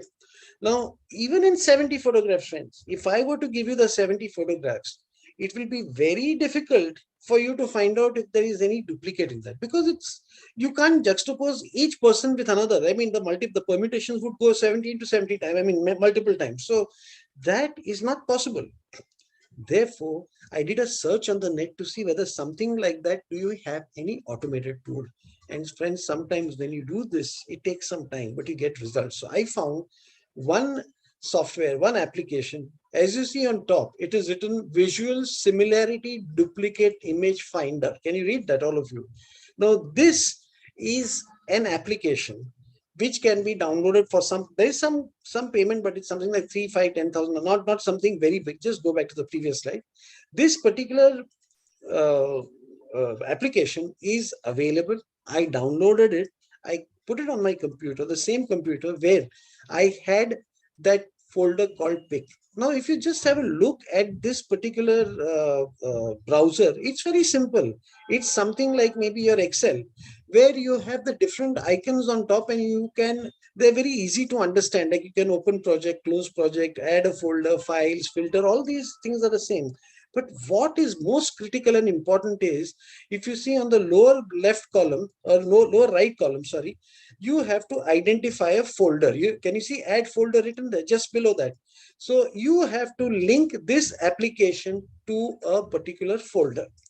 So once you do that, everything else is done by this. So let's go to the next slide. So what we have now, in this particular slide, I've already linked it with the folder. If you remember, my folder was pic. Now, if you see on that black arrow on the top, on the right side, it is that pic folder, which this browser has already recognized. So it has seen that there is a folder called pic, and it knows where it is supposed to look for, what it's supposed to look for, and what are the operations. Now, what is the method that I have to say? I have to say visual compare. And what do I want? Similarity. See, the next line where the green arrow points out is talking about similarity. So now similarity is something that each of us can decide. You can have 100% similarity, like I want an exact duplicate photograph. I want 90%, I want 80%, 70%. So I've even gone down all the way up to 60. The application allows you to go up to 50%, not below. And obviously, if it is less than 50, then there is no similarity. Then that means these are two different photographs. But if there is more than 50% resemblance, then this application will bring it to you. So I have said that I want it at 60% accuracy. Now, you friends may ask me, why have I kept it at 60%? Simple. See, when I have opened two accounts in two different banks, am I giving exactly the same photo? It is unlikely. I'll probably give a different photo taken in a different place, different background. Maybe I'll slightly change my hairstyle or something just to, sort of differentiate. So maybe I may do all that. Maybe I may give a same photograph. But the computer has the ability to match the features minutely. So if I say if there is a 60% match also, I am happy with it, because then it's up to me. Then I will see the photographs, call the person, apply such checks, and we'll go ahead on that. And once you decide on the percentage that you're going to look for, all that you have to do is press the start scan button and you're through. 70 photographs it will do in a matter of seconds, maybe 7 to 8 seconds, that fast. And this is the kind of results that you will get. And what you see on the bottommost column are those where the matches are quite high. There you will find somewhere the percentage of matches also, but it is more than 60%.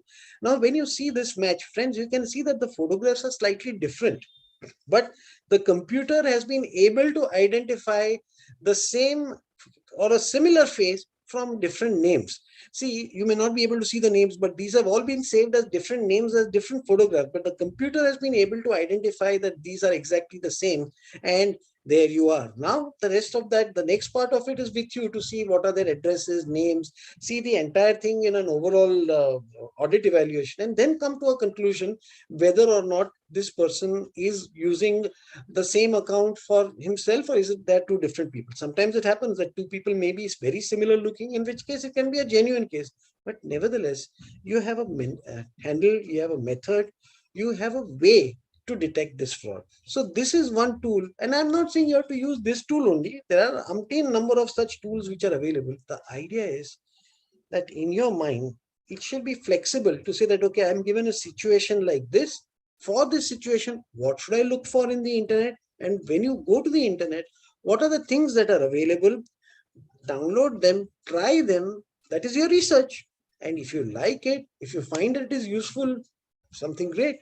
Now, this visual duplicate finder, is it only for KYC? I'm sure you can think of other things, like supposing you want to compare maybe last 3 years stock results of 10 different branches. You can do a comparison of photographs of stocks. Ideally, no two photographs should match even 90% or even 80%. If it does, then it is worth checking. Is it the same stock, which is the same picture which is being given again? It's possible. Sometimes people may cheat because now, because of COVID and all, you may not be able to go and check the stocks over there. They may say, yes, so much stock is available. Now that these are the kind of tools which can be used in myriad different ways. The different kinds of techniques can be adopted, different kinds of applications can be used. It is your imagination, friends. As I said, thinking out of the box, thinking new things, thinking innovative, research, imaginative things. Friends, that is the key to success. And my firm belief is it is not only in your forensic or fraud investigation, it is in anything. So shall we go to the next this thing? So I hope this thing was clear. I'm going to now request my colleague Mahesh to show how vouching. Thank you, Sridevi. I'm very happy because when somebody gives a response, see, this is a virtual class, so I can't make out whether my message is coming across or not. So I'll be very happy if I get some WhatsApp, either yeses, or even if something is not clear, ask me, I'll repeat. Thank you all. Thank you so much.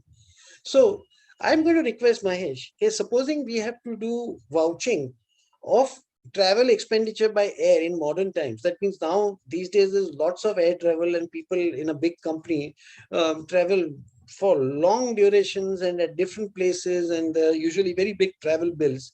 So most of them, what I know is there will be either a travel ticket, not either, but there will be a travel ticket, but it has to be necessarily supported by a boarding pass because you have to prove that the person has traveled.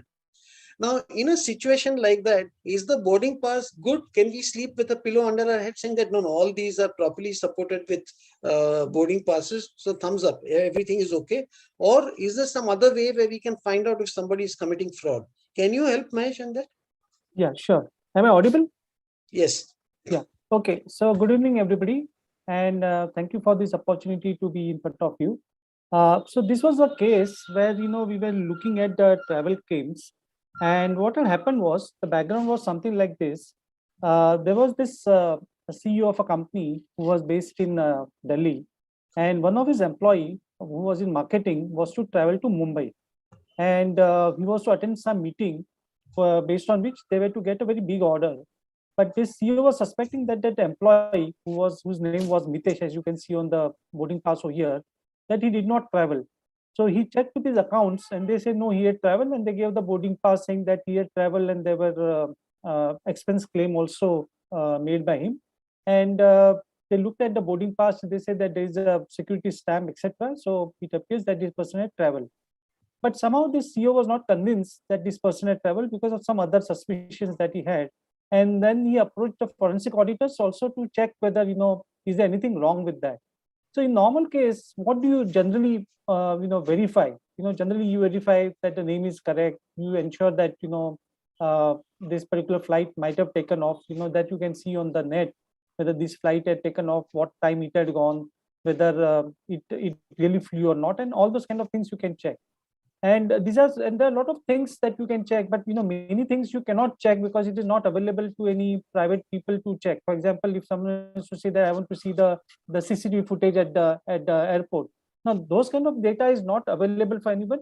If it is something, it's only available to the police or to the enforcement agencies, but to the general public this kind of data is not available. So a lot of things you could have checked, but those data is not available, and therefore you have to only limit yourself or confine yourself of verification of this particular boarding pass. So when we looked at this boarding pass, we said that, okay, let us see what all data is there and what can we check. So we went minutely on each and every full stop and every letter, character on this. And there was nothing, whatever we could check, we checked. But can you see that also there is some kind of a barcode over here? If you see that there is this barcode, now, this barcode is also giving a lot of information. So we thought whether we can also read the barcode. But then, someone said that barcode scanners are something which is there with the airlines, and they scan and they have data. So we'll not be able to do that. But nevertheless, we said that if a barcode is there, why don't we also do some research? So after research, we thought that, on your mobile, you have this QR code scanner. And we thought of applying this QR code scanner over here. Now, as you can see, anyone can download a QR code, which comes and sits on your mobile phone. And when you scan that QR code on this particular boarding pass, it reads that particular data, and it will give you some kind of information. As you can see over here, this is the information you get of that particular boarding pass. And then when we compare that with the boarding pass, as you can see, the names on that is completely different. Now here, of course, I've used my boarding pass just to create something, and because we cannot share the confidential data of that particular person. But it was something like this, that the barcode showed a different name, and the actual printed name was different. And when that was confronted, then that person agreed that no, he had not traveled, but he picked up the boarding pass from somewhere else, and that's how it is. So friends, this is very important. And as Chetan Bhai was saying, it is not that we always look at the things that we have been looking for ages. We have been looking at this boarding pass for so many years now, and this is something we check. But do we ever check all these kind of logos or small signals or some kind of a sign or some kind of this kind of codes which are there? So we should look at those as well, and those can give you tons of information. And it's not that difficult. If you do a little research on the net, it will give you a lot of data, tools, techniques to verify those things. And here was one such example based on which we were able to understand and find a fraud in that. So back to you, Chetan Bhai. Yeah.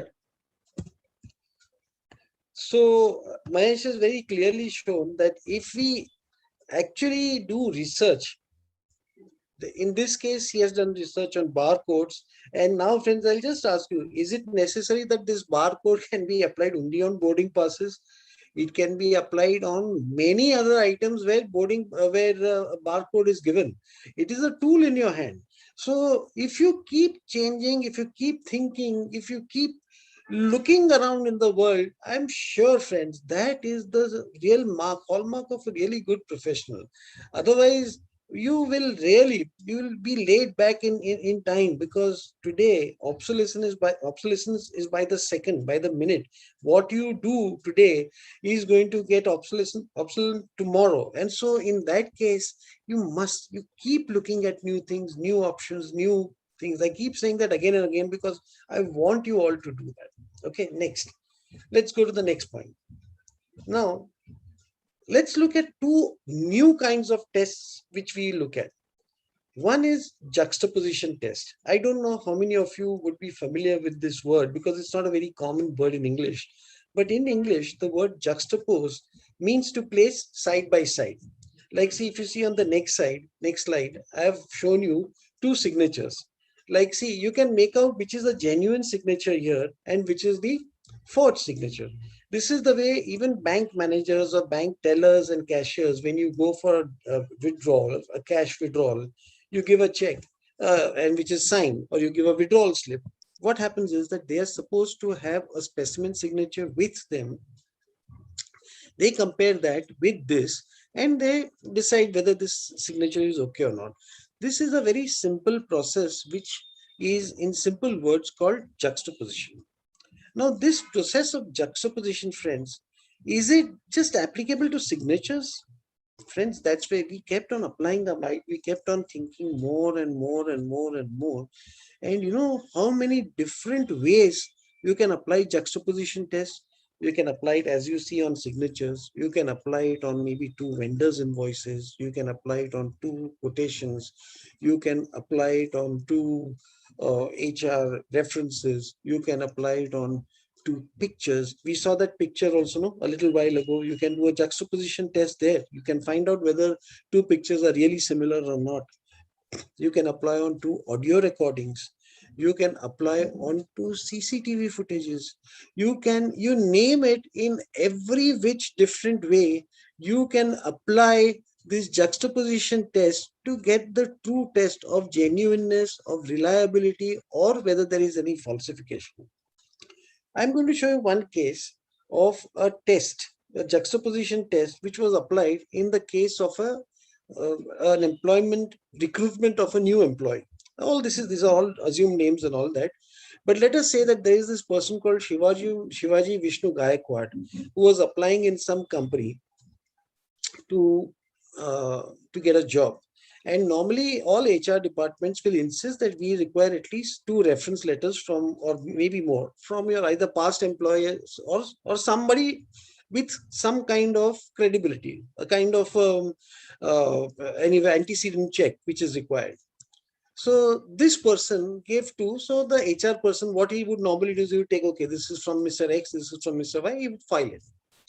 We did a juxtaposition test for several employees by checking or juxtaposing the 2 references or 3 references, however many references that were given, and seeing whether anything came out. And our research paid dividends. Now, if you see, these are 2 letters, recommendation letters, which are given by 2 different people, completely different companies, different organizations, different entities. Now, here, 2, exactly as Mr. Pratik Khimta has just now said, 2 letters coming from exactly 2 different, from 2 different organizations. If they are the same, then that means that there is a fraud. Now here, Mahesh, can you just show what are the things that are going wrong? Okay, Mahesh, can you put on the things? Now, okay, if you look at what he has circled now, you see the sentence. I read out the sentence. It says, I've observed him to be hardworking and sincere, and he has the ability to learn things fast. Okay. Now, what has he said on this side? I have observed him to be hardworking and sincere. He has the ability to learn things fast. Do you think that 2 people can use the same, exactly the same words? Very, very unlikely. Okay, next. If you see the 2 arrows which have popped up, if you see that I know him personally. Now, his style of writing, where no is with capitals. Actually, it's not the first letter or first word in a sentence. So it should not be capital unless it's a name or it's a proper name. So here, no is in capital. So he is not good in his English. The same kind of error in English is shown here. Okay, I know him personally on the right hand side also. So it's the same kind of mistake at both ends. So this is something which is odd. And now this takes the cake. To whomsoever it may concern is the correct way. So this person on the left has made a mistake by saying it is my concern, and this person appears to be his twin brother because he is also making the same mistake. To whomsoever it my concern. Now, when you see all these similarities in a document which cannot be similar, in 2 documents which can under no circumstances be so congruent or so similar, it means that there is a fraud. So this was then checked out with the concerned companies, with the concerned HR departments, and neither of them knew that, neither of them knew this employee. And it turned out that the HR department, somebody within the HR department was the one who was printing or typing out these letters for this person and giving, and he was doing it for a fee. So this is the kind of fraud which came out by using what we call a simple juxtaposition test. Now, friends, you tell me, this is used in a non-financial document also, but yes, you get things like this. You can, as I said, in digital ages, you can use it on digital things like audios and pictures and CCTV. I'll give you one example of an audio recording. You see, in share business, there are many people, investors, who just on the phone would tell the stockbroker that, okay, buy for me so much or sell for me so much and so on, right? And what I feel is that these audio recordings now, I think they are compulsorily all recorded in all these major share brokers' offices.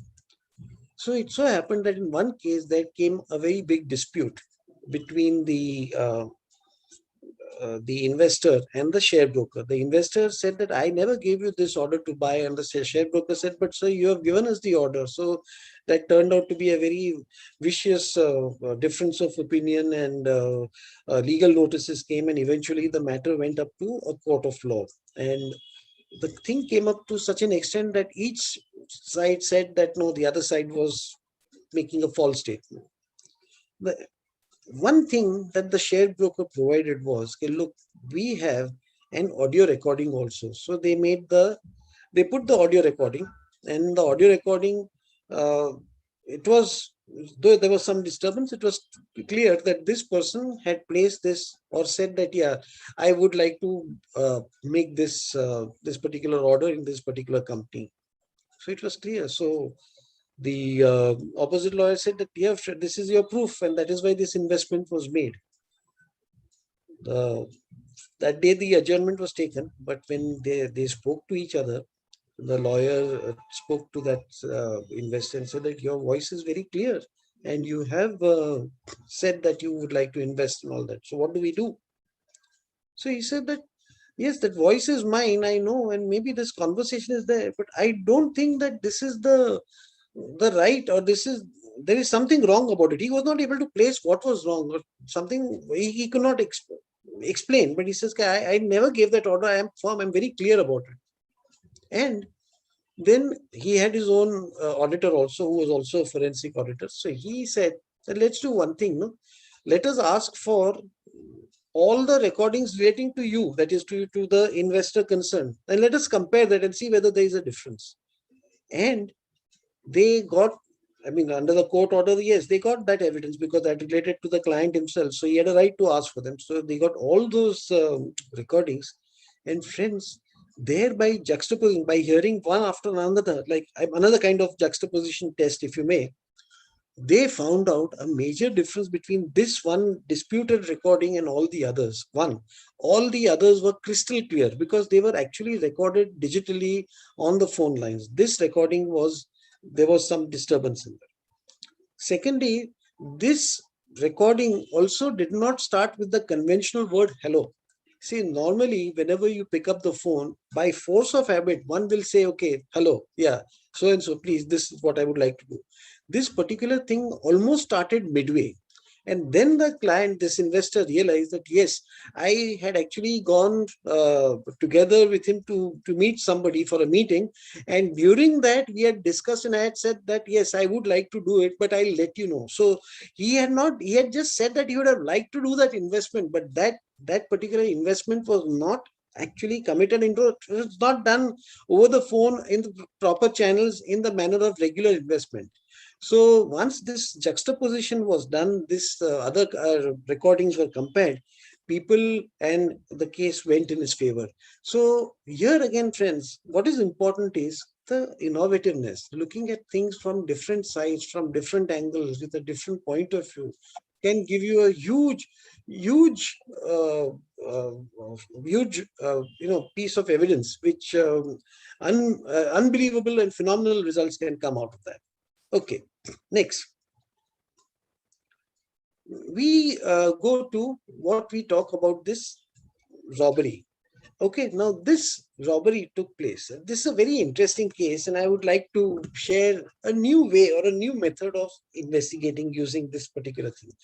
But before that, I just thought, okay, now it's almost now completing 2 hours. Maybe it's time for one more film. So it's another fraud practical case study on which I think you may like. So can I request Mahesh, do you have that orphan funds film with you? Then I would like to show them that. Mahesh, are you able to listen to me? Yeah. So friends, I hope you would like to see a film.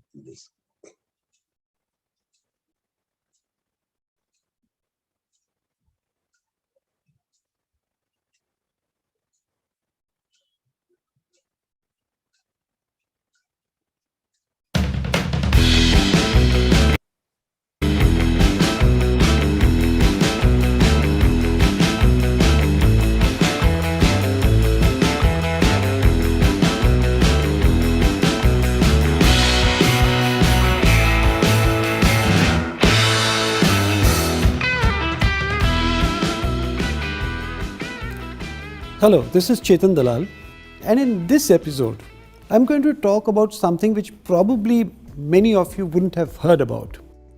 I'm sure all of you have heard about red flags. Yes, red flags are symptoms or early warning bells of some kind of impending disaster, fraud, and whatnot. But have you ever heard of a green flag? This episode relates to a green flag. No, green flag does not mean that everything is good. In fact, it gives one an impression that everything is just fine. But it's exactly the opposite. In fact, green flags are also symptoms or indicators or early warning bells of an impending disaster, but they are sugar coated. One gets the impression that everything is just fine and there is in fact something good that is happening, whereas actually something exactly the opposite is happening. And friends, in this world of wrongdoing, white collar crime, business fraud, green flags are things that even fraud investigators sometimes miss out. So I'm going to talk about one case which actually symbolizes this green flag syndrome. This particular case related to an academy which performed a lot of training courses, seminars, webinars, and a lot of educational stuff, particularly for industries, industrial safety, industrial education, women empowerment, everything relating to the lower strata of the society. And they ran their academy classes across India. And they were fairly popular as well. They had a good branding, they had a good image, and a lot of people from rural areas also attended these seminars. Now, in this particular academy, there was something which was very odd. The auditor, who was also a forensic investigator, noticed something rather strange. And what was very strange in that is that in their books of account, in their incomes, there were a lot of incomes which were not identified. Now you'll ask me, okay, what do you mean by saying not identified? Yes, they used to get checks. This case happened some years ago, so in those days checks were more prevalent. So they used to get checks or remittances from unknown parties. And within the entire academy, there were several departments of the academy. Nobody, no manager came forward to accept ownership of these incomes. In essence, these were monies which nobody could claim credit for. Now, generally, when we spoke to the management said that yes, sometimes these incomes come, we don't know where or who has paid or why they have been paid, but it's okay. This has come to the academy. We are here for noble purposes. We are here for educational purposes. So we don't have anything to worry about. Would you agree with the management? Yes, generally one would. One would tend to think that after all, it is income which is coming. No? It is not an expense which is going out. So why should we worry? There is no cause for concern. But that's exactly the point. The forensic investigator tried to reason with the management. He told them that there is no such thing as free lunch. And this is not a one-off case where you're getting some income which nobody is accepting ownership or responsibility for. And tell me why? Why would anybody send any money unless there was a reason behind it?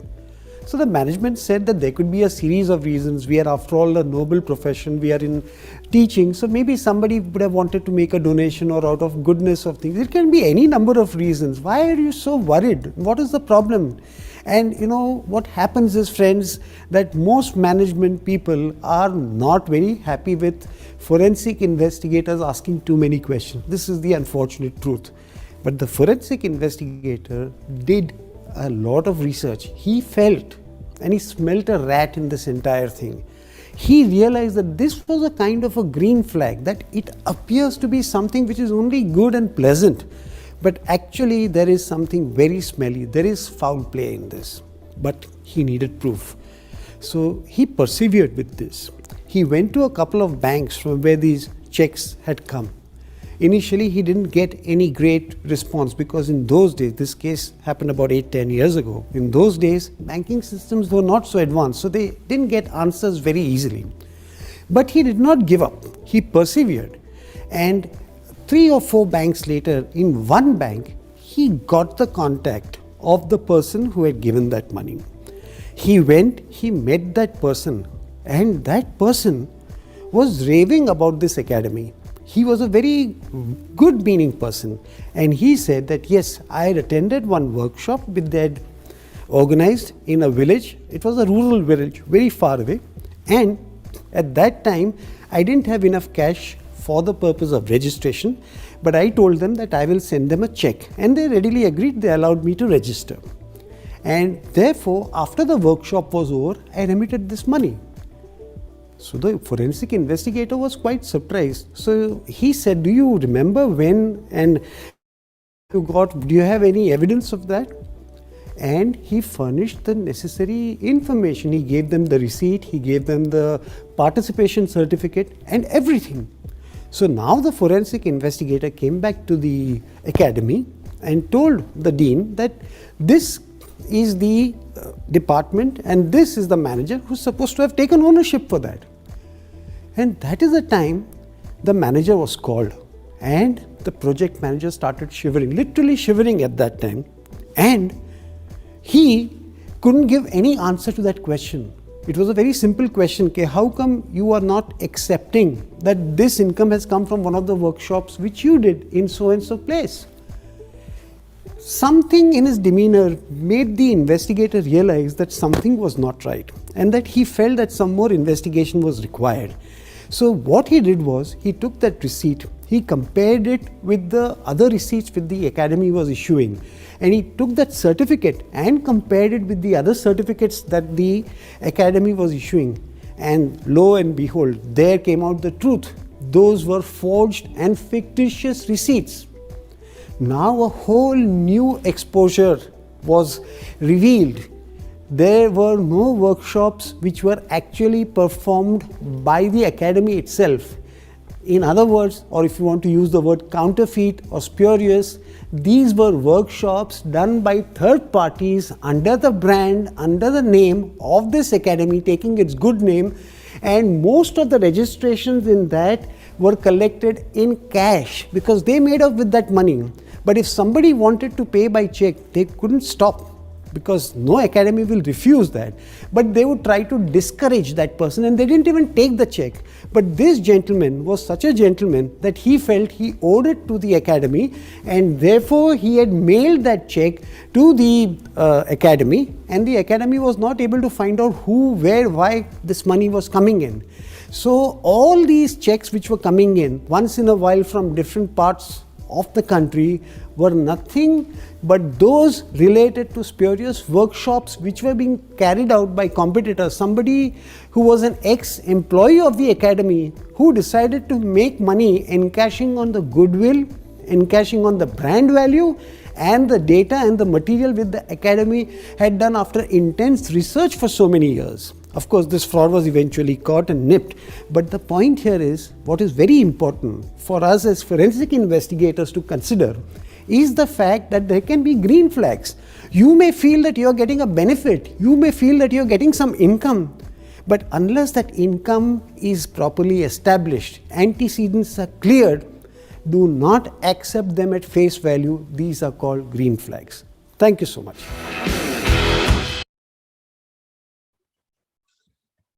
Okay, so friends, this was just a film which I thought you should see, because this was a typical film. You know, I was myself there doing this audit some years ago, and this happened at a time when checks were in vogue and RTGS had not yet come in. I was surprised when that noble institution, it was a very good safety institution, that noble institution was getting many such checks, and nobody in the safety institution was taking ownership for those checks. They were all saying, no, we have not, this is not something which is related to us. And they used to show it as suspense miscellaneous income, huge amounts. So this particular film is what I've shown you. Okay, there were other competitors who were running workshop because the brand name of the safety institute was very high. So they cashed in on that brand name. They used to go to rural areas where cash collections were much easier, and they would hold these workshops as if they were under the banner of that main institution. They would perform those workshops, people would come, people would pay them, they would make a killing in that, the collection. But here and there, some people who gave checks, they could not avoid it, and those checks went in the names of the main association. And these people at the institute never realized that these are actually checks from spurious workshops which nobody is taking ownership for. So sometimes, you know, what we feel is it's a green flag. After all, money is coming inside. Why worry? It's okay. It is our money. But there is a bigger danger. There is a bigger risk which you are ignoring by allowing that to just go on endlessly.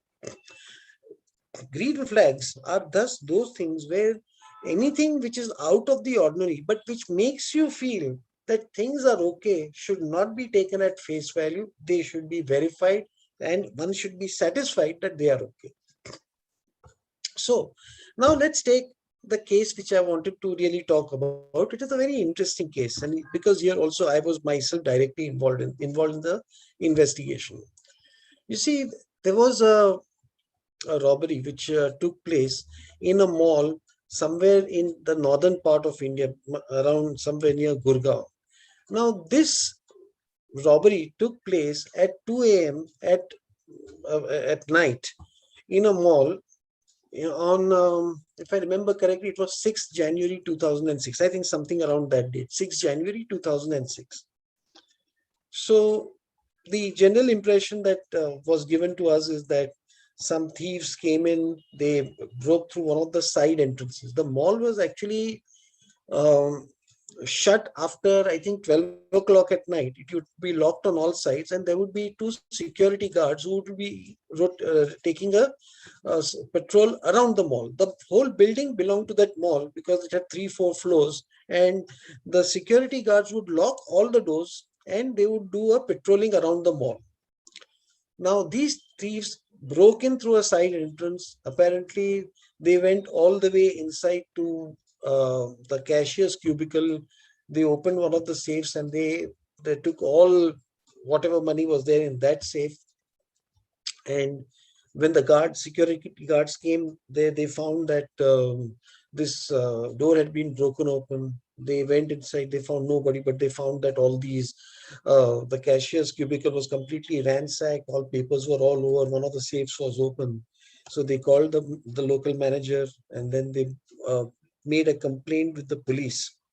The police came. They made inquiries with the staff. The police did everything that they could do. And as you know, most of the time, as it happens, the police concluded that this was the work of some big local organized syndicate or a gang which was operating in that part of the country. And unfortunately, the mall was the latest victim. They said that it's possible that some janitor or sweeper or somebody from within the mall may have helped them because the burglar alarm was actually switched off. So what they said is, now that is something which is not very easy to find. Best thing is change your security. These people are useless security people.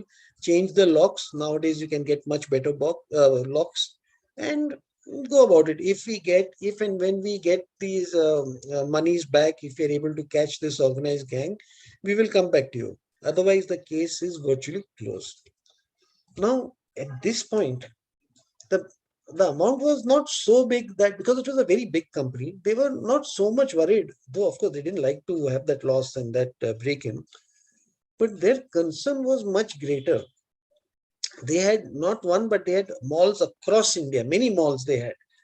So they wanted to ensure, or they wanted to see, what was the security lacking, what was the thing, let a proper evaluation of this.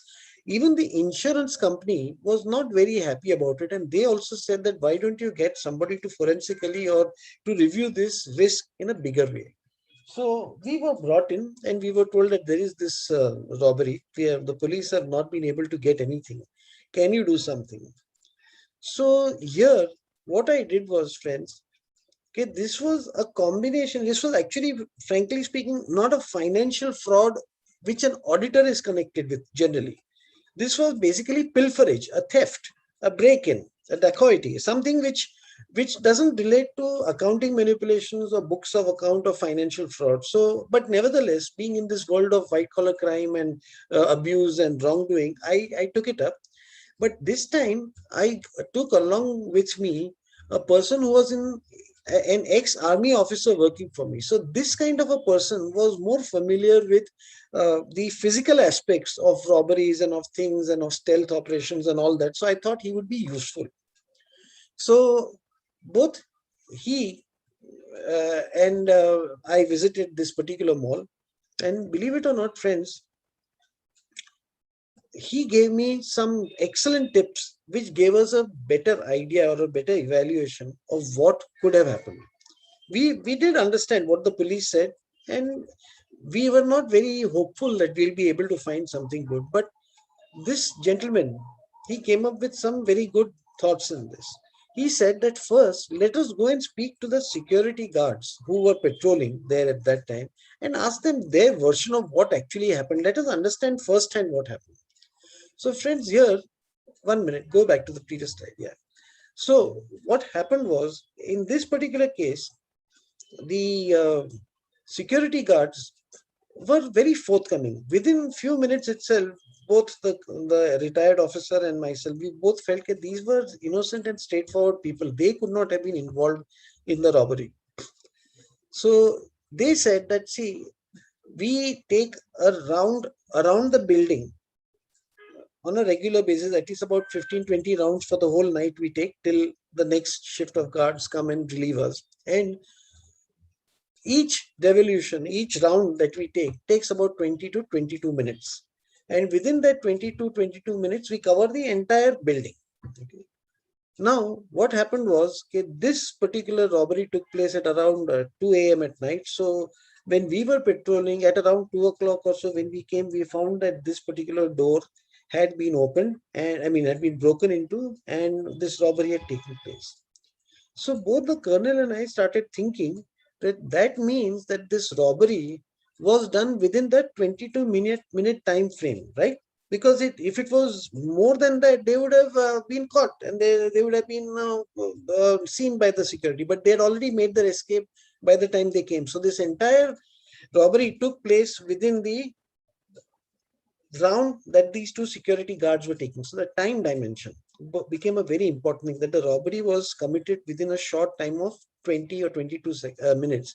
And it had to be slightly less and not slightly more, because once the round is nearing completion, once they cross over from one corner, their line of vision would see somebody escaping also. And since they had not seen any person escaping, that means that they would have escaped even a few minutes before the full 22-minute time was taken for them to complete a round. So it was guessed that about 18 or 19 minutes at the most were required for these people to do. Now, in this 19 minutes, just think of the things that they do. First, they open the lock by breaking in. So that would have taken some time.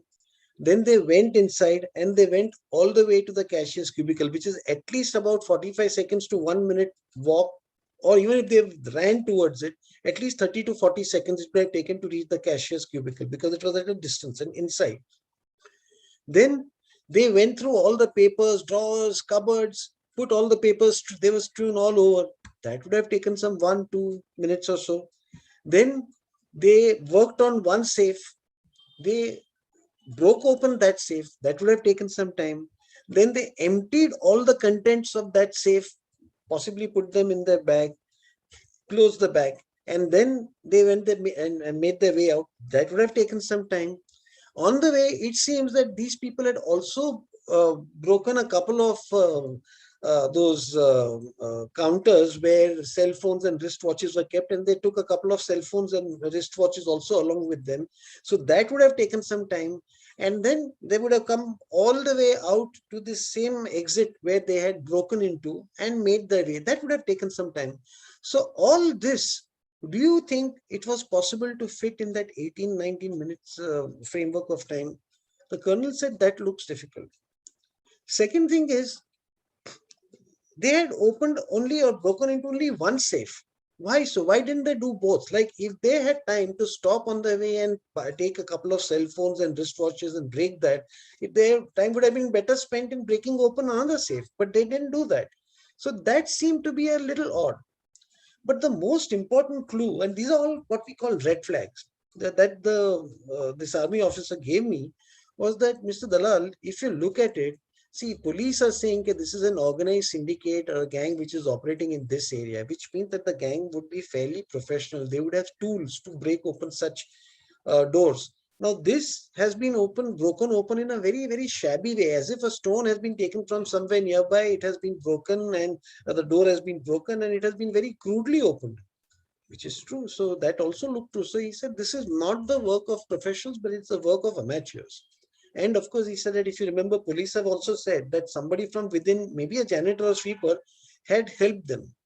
Now, when all these facts were put together, both of us felt this case was not very simple as it looks, and the chances of it being an external organized gang seem to be lesser, and the chances of this being possibly a crude or an amateurish gang who had much greater support from within turned out to be much more likely. Both of he and I felt that this was something of that kind. But what to do? So the colonel and I started thinking. Then we said, okay, let us talk to the store manager, at least the person who's charged of this, because at least let us take his views. And we went and we spoke to the manager.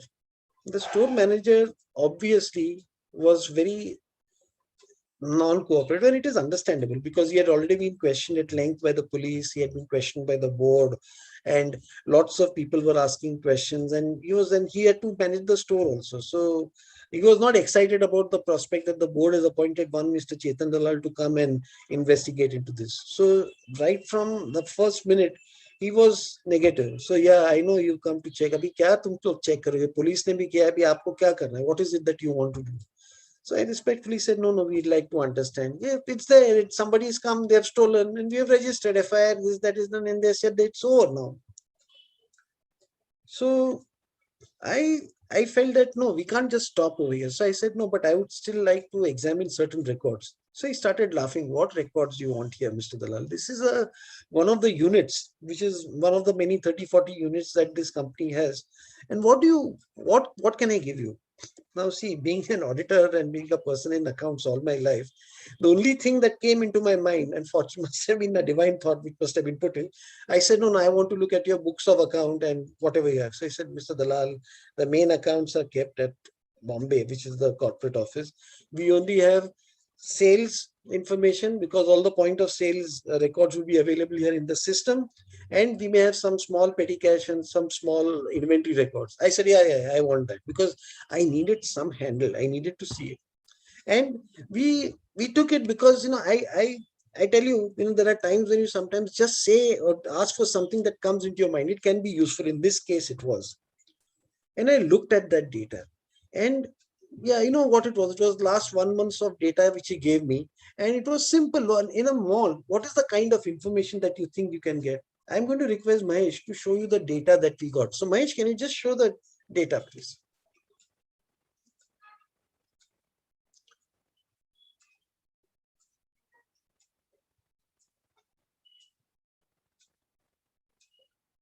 Okay. Now what you see, and believe me, friend, this is the exact data which I got. I'm giving you something, but of course, please, there's a private confidentiality issue. So I'm just showing you a part without any names or anything. But this is the data which we got. Now, just to give you an idea what the data consists of. So it shows from 1st of January for the entire month. Okay, who was the cashier who had done a sale, which was the cash memo number, what was the time that he started his sale, what was the time he ended, what was the number of seconds, what was the quantity of sales, what was the amount, what was the quantity returned, amount, discount, this, that. So there will be lots. That's it, Mahesh. Not go too much because we don't want to waste too much time on this. So this is the, and you can see that the cashiers were of different names. Like one is Anna. If you go a little further down, you'll find some new names also. So there were plenty of other cashiers. Like see now you have Meena, you have Rakesh, and the terminal numbers are also different. Like you see T6, T14, and so on. So there would be multiple terminals. But all this data was captured in one database. So this is what we are now.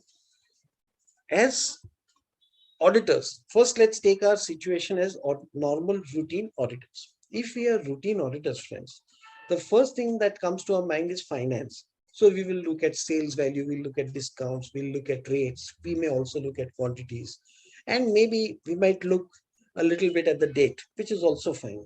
But that's about it. Normally, we do not go beyond that. But what we should do, friends, if we want to, as I said, if we want to have an open mind, if we want to have a non-stagnative mind, if we want to use imaginative and novel resources or approaches, this is what I did here and I got results.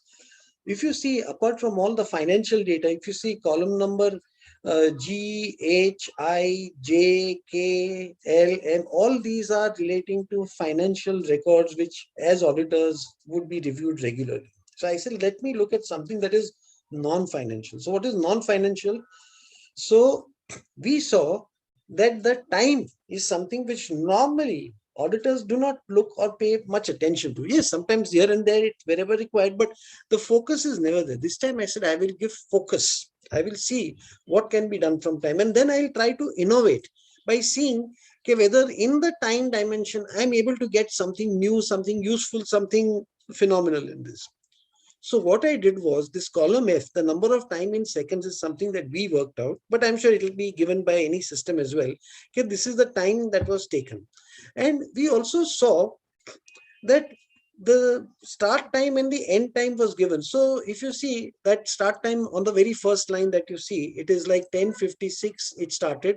That means 10 o'clock and 56 minutes past that, up to 10 o'clock and 58 minutes past that. So this sale took place in those 2 minutes between 10:56 and 10:58. So I tried to think. So yeah, this sale would have been in the morning between 10 and 11 o'clock. So then the next few things I see are between 11 o'clock and 12 o'clock, then 12 o'clock. So I said that can we see the data on a macro view, just to see it in a different way. As I said, once you start looking at data with different angles, your mind also opens up. So I said, let me see in the 24 hours, what is the time when there is maximum sale? So I went and asked the manager, okay, how long is your store open? Like, what are your working hours? So he said between 10 o'clock in the morning till 12 p.m. at night, after which all the doors are locked and the 2 security guards are supposed to patrol that. So I said, it's very good. So that means that this entire store was working between 10 to 12. So all these sales, friends, you would expect that these sales would be between 10 o'clock to 12 o'clock at night, right? So in about 14 hours of 14 working hours. So like Mahesh in my company is an expert on Excel database and some of these digital or analytical purposes. So a person like him can easily apply what we call a pivot table. I don't know how many of you are familiar with a pivot table, but just for those who are not, let me explain that in Excel, there is this facility available whereby you can summarize data in any manner that you want, using any keys, any fields, to give you block figures of the data or the information that you want. So now I wanted to know, I asked many questions, but one of the questions which is relevant here, which I asked was, can I see for each hour of the day for the entire month, what is the value of the sales, just for my information. Now, friends, if I were to ask you, and I would like somebody to reply to me on the chat as well, okay, if we have a pivot table where on the left side, we show the 24 hours of the day, and on the y-axis, we get the dates, that is the 1st of Jan, 2nd of Jan, 3rd of Jan, and so on. If you were to see such a pivot table, where would you find sales numbers, and between what time to what time will you find sale numbers? Can somebody put it on the chat, please? I'll give 1 minute.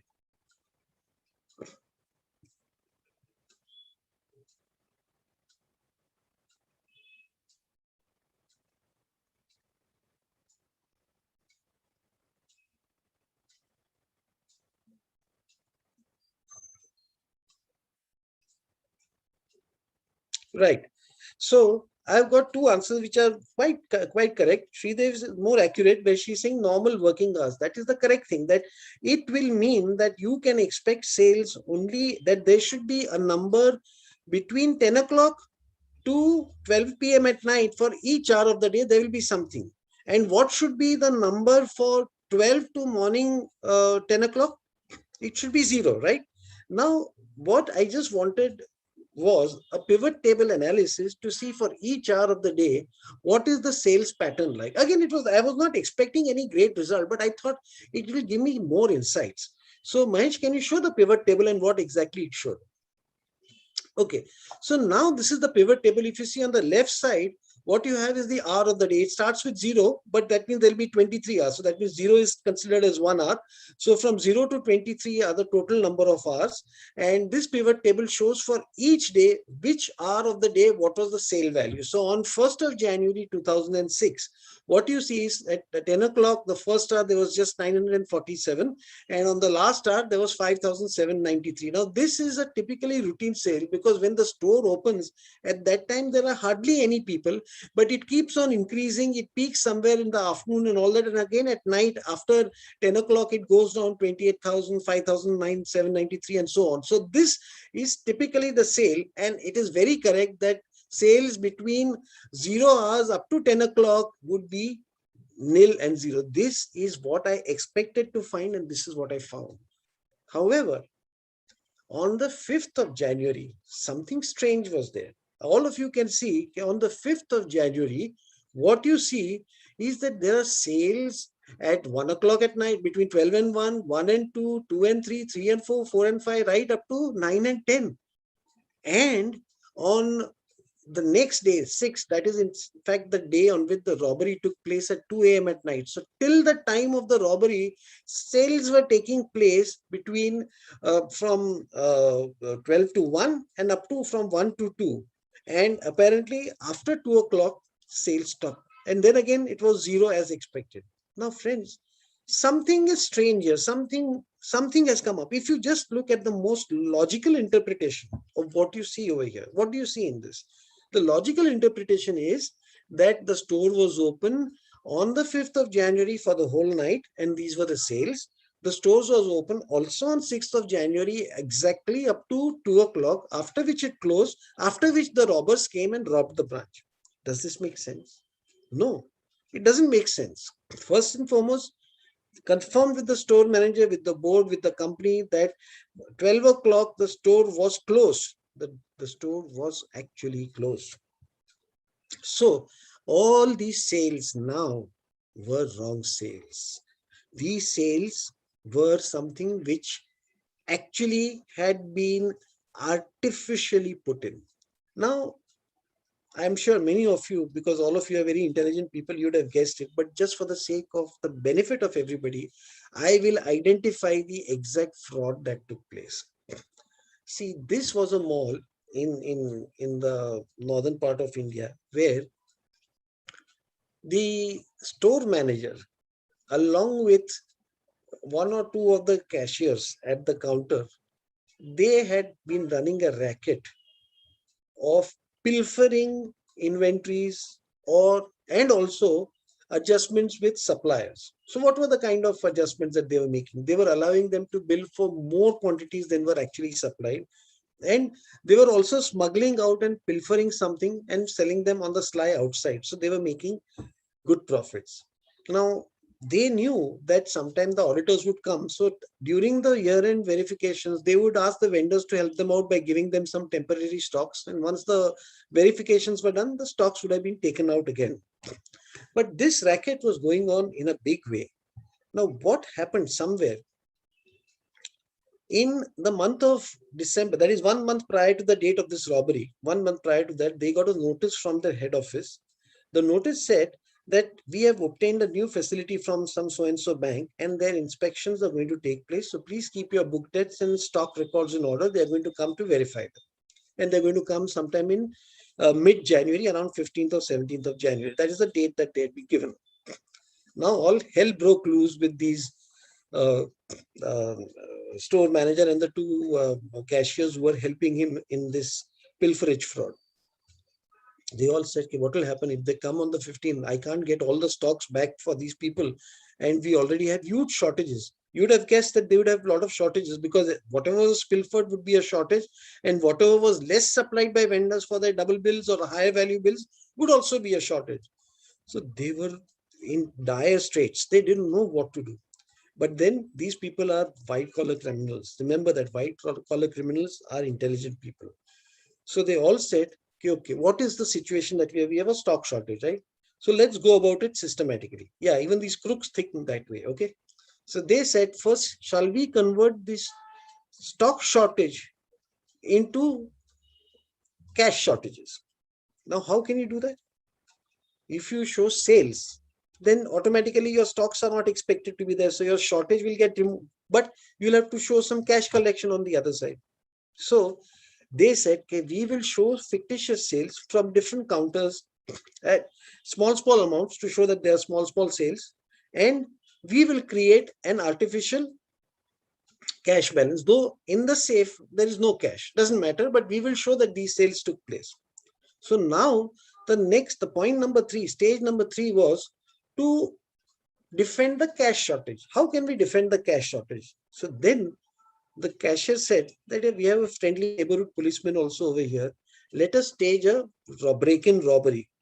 So if we stage a break-in robbery, we will lodge a complaint, and then I'll make sure that this is managed, and then nothing much will be done after that, and the matter will be closed. And only thing that they had to do was convert the entire shortage, the stock shortage, into a cash shortage by entering small sales. Now, friends, you will tell me that why they could have made even one entry for all the shortages and just finish it off. But then what would have happened is one big entry of, let's say, 40-50 lakhs or whatever was stolen over there would have immediately attracted attention, because somewhere or the other somebody would realize that this is too big an amount of sales, and some queries, questions could be asked, attention could be drawn to that. So they said, let us make small sales, and we'll try and correlate them to the actual shortages of the items that we have less. So it would work out in the books of account, everything well. But for that, they needed access to various terminals of various cashiers, and this they could not do during daytime. So they said, don't worry, let's go and let's first complete and clear all these stock shortages by entering sales. So this they did at late night hours. So the entire 5th night they did that. They found that some items were still left, some reconciliations were still to be done. So they completed the rest in the next day on the 6th for 2 hours. And then as soon as they were through, they themselves faked a robbery. They themselves broke open that door. They threw all the papers. They threw all the papers inside the cabin in different places, different ways. They also opened one of the safes by making it appear as if it had broken in. And to add a little more artistic touch, they also said, let's rob a couple of cell phones, and this to make it really look like a robbery. So they all took all this, and then they, of course, went away from there, and they knew that the security guard will raise the alarm. And then the manager came back as if he was not aware about it. And then all this police complaint was lodged, and this was done. Eventually, then these people were questioned, they admitted, and some part of the recovery may have been made. We were not there in that. But I think that the whole thing came to light purely because of a different approach. We use a time dimension approach. We don't look at the financials. We didn't do the police approach. We tried to do something that was new, friends. To be able to do something that is new, to be able to adapt to given situations, to keep an open mind. These are the simple traits. And since this is a practical workshop that we are talking about, friends, I urge you all that do not allow your minds to stagnate. Do not allow things to become routine and then just say, okay, just wait, let's take our fees and finish off. If that is done, this thing will not be, you will never succeed in life. Yes, I think I'm getting a question from Sridevi. If the robbery was not there, how will it reflect in the statutory audit? There are two different questions in this. The robbery was not there. The robbery was stage managed. That part is clear. I was not involved in the statutory audit, so I don't know what explanations were given. This was done by us during the months of January, February 2006. We gave our findings and we moved out. But I'm sure that this would have been reported as a fraud case. In those days, fraud was not taken up so seriously as it is now. And it would have been brought to the notice of the auditors, and maybe amounts would have been written off. Maybe some amount was recovered that was reduced. Honestly, I don't know. But something like that would probably have been done. So this is something that I wanted to show. And if you again want to see more different methods, we've got tons and tons of different methods. There is one book that we have recently released. It's a book called The Theory of Inverse Logic, where we have tried to find new and different ways of going about things. But even otherwise, I would say that do research on your own. You don't have to read my book necessarily. It's just that if you look at life differently, if you look at things from a different side, from the left to the right, right to the left, believe me, friends, success will come very fast with you. It's now close to 8:30. What I will do is, let me see what are the other slides left. Otherwise, I'll take up maybe one more case study, which will be of use to you. So, yeah, now this is one case of a juxtaposition test, which was very interesting. Now, just have a look at, these were two quotations. One quotation is given by an entity called OMSI Engineers, and one quotation is given by an entity called Krishna Associates. And there are different amounts, and this was for some basic repair or renovation work which was to be done in the branch of a company. Now, see, under normal circumstances, one will go and one will see what is the better rate, what is the lower rate, and then usually a job is given there. So that is why usually such 2 or 3 quotations are given so that there is a fairness and transparency in dealing. But here we found things by just applying this juxtaposition test, we got the answer that there was a fraud in this as well. So Mahesh, can you quickly explain what we found in this?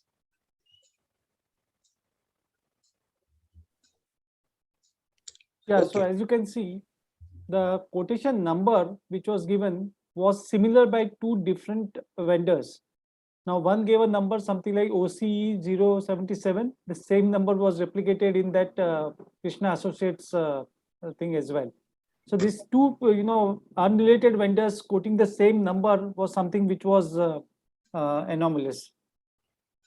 The second thing is the formatting. If you see the formatting of these two quotations, especially if you see like over here page number 2, see that page, the way it is written, P small, and between page and 2 there is no space, and the same is replicated on the left hand side. If you see all the wordings, the way it has been written, all wordings are exactly similar in size and shape. If you see this particular way it is written, the pairing, and if you see this line over here, can you see this line over here? There is a formatting of a line, exactly the same line is appearing over here. So considering all these things, it appeared that it was done by the same person. And this is how what the giveaway was, that especially the formatting, how formatting by two separate vendors can be same. So when we look at these two and when we juxtapose both the quotations, this was a giveaway. And then when we went to one of them, one of the vendor was not existent also. It was a fake quotation. This was created by the same person, like one of this vendor who was there. He only created both the quotation, and the person who had taken the quotation was involved in this with them, and that's how the nexus came out. Correct. So as Mahesh has explained, I just wanted to show you amongst different documents also, if once you start applying these kind of juxtaposition tests, you will be amazed, you will surprise yourself with the kind of results that you will get. So now actually we don't have time to, before we go to this slide, Mahesh, I just want to take one more case study. See, one thing is very important, friends, is that a practical approach does require clarity of thought, clarity of mind. And for that, there are certain things that you need to do. One is that we need to remove certain age-old myths that we have in our minds. I want to talk about a recent case study, and this was in the COVID times. We sometimes feel that there are certain things. If somebody says that this is not material, it's fine. We accept it, and it's okay. See, nowadays, even materiality is also a very important consideration. Even in the Caro, there are 2 or 3 clauses where somewhere or the other materiality has now been defined, like in case of inventory discrepancies more than 10%, or in certain other ways, materiality is now becoming more and more important. So there was a very interesting case, and let me tell you, see, about November 20, I had gone and been invited to a hospital where some kind of fraud had been done by a couple of their accountants, and we were doing a detailed check, a detailed study of all their wrongdoings. They had manipulated RTGS, they had transferred monies in their own accounts, they had taken the hospital for a ride. So that time, one of the things that the trustees asked us, okay, this hospital is a very big hospital, and it's not only in this. We are getting grants. We've got a students organization. There are donations which are received over there. There are capital expenses. There are different kinds of activities and different kinds of revenues which the hospital is earning. So can you give a once over to see that all the areas and all the different parts, wherever there is a likelihood of some fraud, is actually addressed at least? So I said, fine. So one of the things that my experience has always told me is to find out which are those places where cash can be involved, where cash can be given. And I thought in hospitals, there would be a lot of cash collections. So I asked the dean, and this was directly with the dean. I spoke to the dean and I said that, are there any major situations of cash collections in your hospital? Because then I would like to examine their area. So he said, yeah, at the hostel, there are some small amounts which are collected for canteen and for something else. And he gave one or two other places. So I went to those areas. I went and checked that, and I found that to be reasonable, and I didn't find anything that was going wrong over there. And then I came back and I said, so that's it. No, there is no other cash collection. So then I can close my report. So he just, I mean, he was also clear that there was nothing else. But then he called his assistant cashier and said, okay, do you have any other cash collections? So it was a lady cashier. So she said that no, that this is all that we have. And to it so happened that just at that time, some peon or somebody came inside and said that, okay, we have to go now, otherwise those people, the pujari will go away. So I was intrigued. So what happened? So she said, no, we have a temple over here, so we have to empty the donation box. So that donation box we are going. So I said, but that is also cash. And she said, yes, but that is what 2,000-3,000 rupees a week or something like that, like whatever coins etc. people put in over there. So I also felt, yeah, possible. What is a donation box in that too in a hospital, in a small temple? What can it be? Even the dean laughed. Can you know, Mr. Dalal, don't waste your time and all that in this. It's a temple, and temple donations are quite. I mean, we don't even bother. Whatever is brought, she goes there and collects and comes back. Believe me, friends, I also agreed with these people. Okay, temple donations, what I didn't even give the matter a second thought. And I was sitting late. I was trying to just clear what are the things that are there. That cashier was there. She was talking to that peon and all that. And then something that she said alerted me. Can you guess what it is? She told the peon concerned who was going to accompany her to empty the temple donation box. She said, okay, go and get that bag. Even then, it didn't make much impact. So I said, okay, because she must be bringing those coins and all that, so it must be there. And then the peon came in 5 minutes and he got a bag. You know what was the size of the bag, friends? 6 feet by 4 feet. Such a big bag, such big, huge bag. This. And she started going and she went. I was just thinking, okay, for a 2,000-3,000 rupee donation collection from the temple, why would she require such a big bag? What is the thing in that? I just couldn't understand it. I started thinking, I mean, I didn't have any reaction in that, but I felt like something was wrong somewhere. So I told her, I thought a lot about it. And I told her that, can I also come and have a look at that temple? So first she gave up with a very nice answer. She said that, yeah, so you're welcome to come, but it is near that area where there is that the TB patients are there, and it is a high risk area, and particularly in these COVID times, it's very risky to go over there. So I also got scared because even I'm also now 62. So I thought, okay, I don't need to take any further. As it is, coming to the hospital was a big risk for me. Now going to that TB area was even 10 times more risky. So I said, no, I'll let you. But then, no, I am that kind of a person that typically what shall I say, suspicious person. I mean, I am very suspicious by nature. How my marriage has survived till now, I don't know, but it survived. But that suspicion actually gave me very good results. Next day, I just said that, no, let me go to the temple, let me visit. So we went to the temple, friends. And this time she was noticeably nervous. So she said, sir, what is it that you want? It is very, very far. You'll have to walk a lot. I said, no, I love walking. I'm quite comfortable walking in that.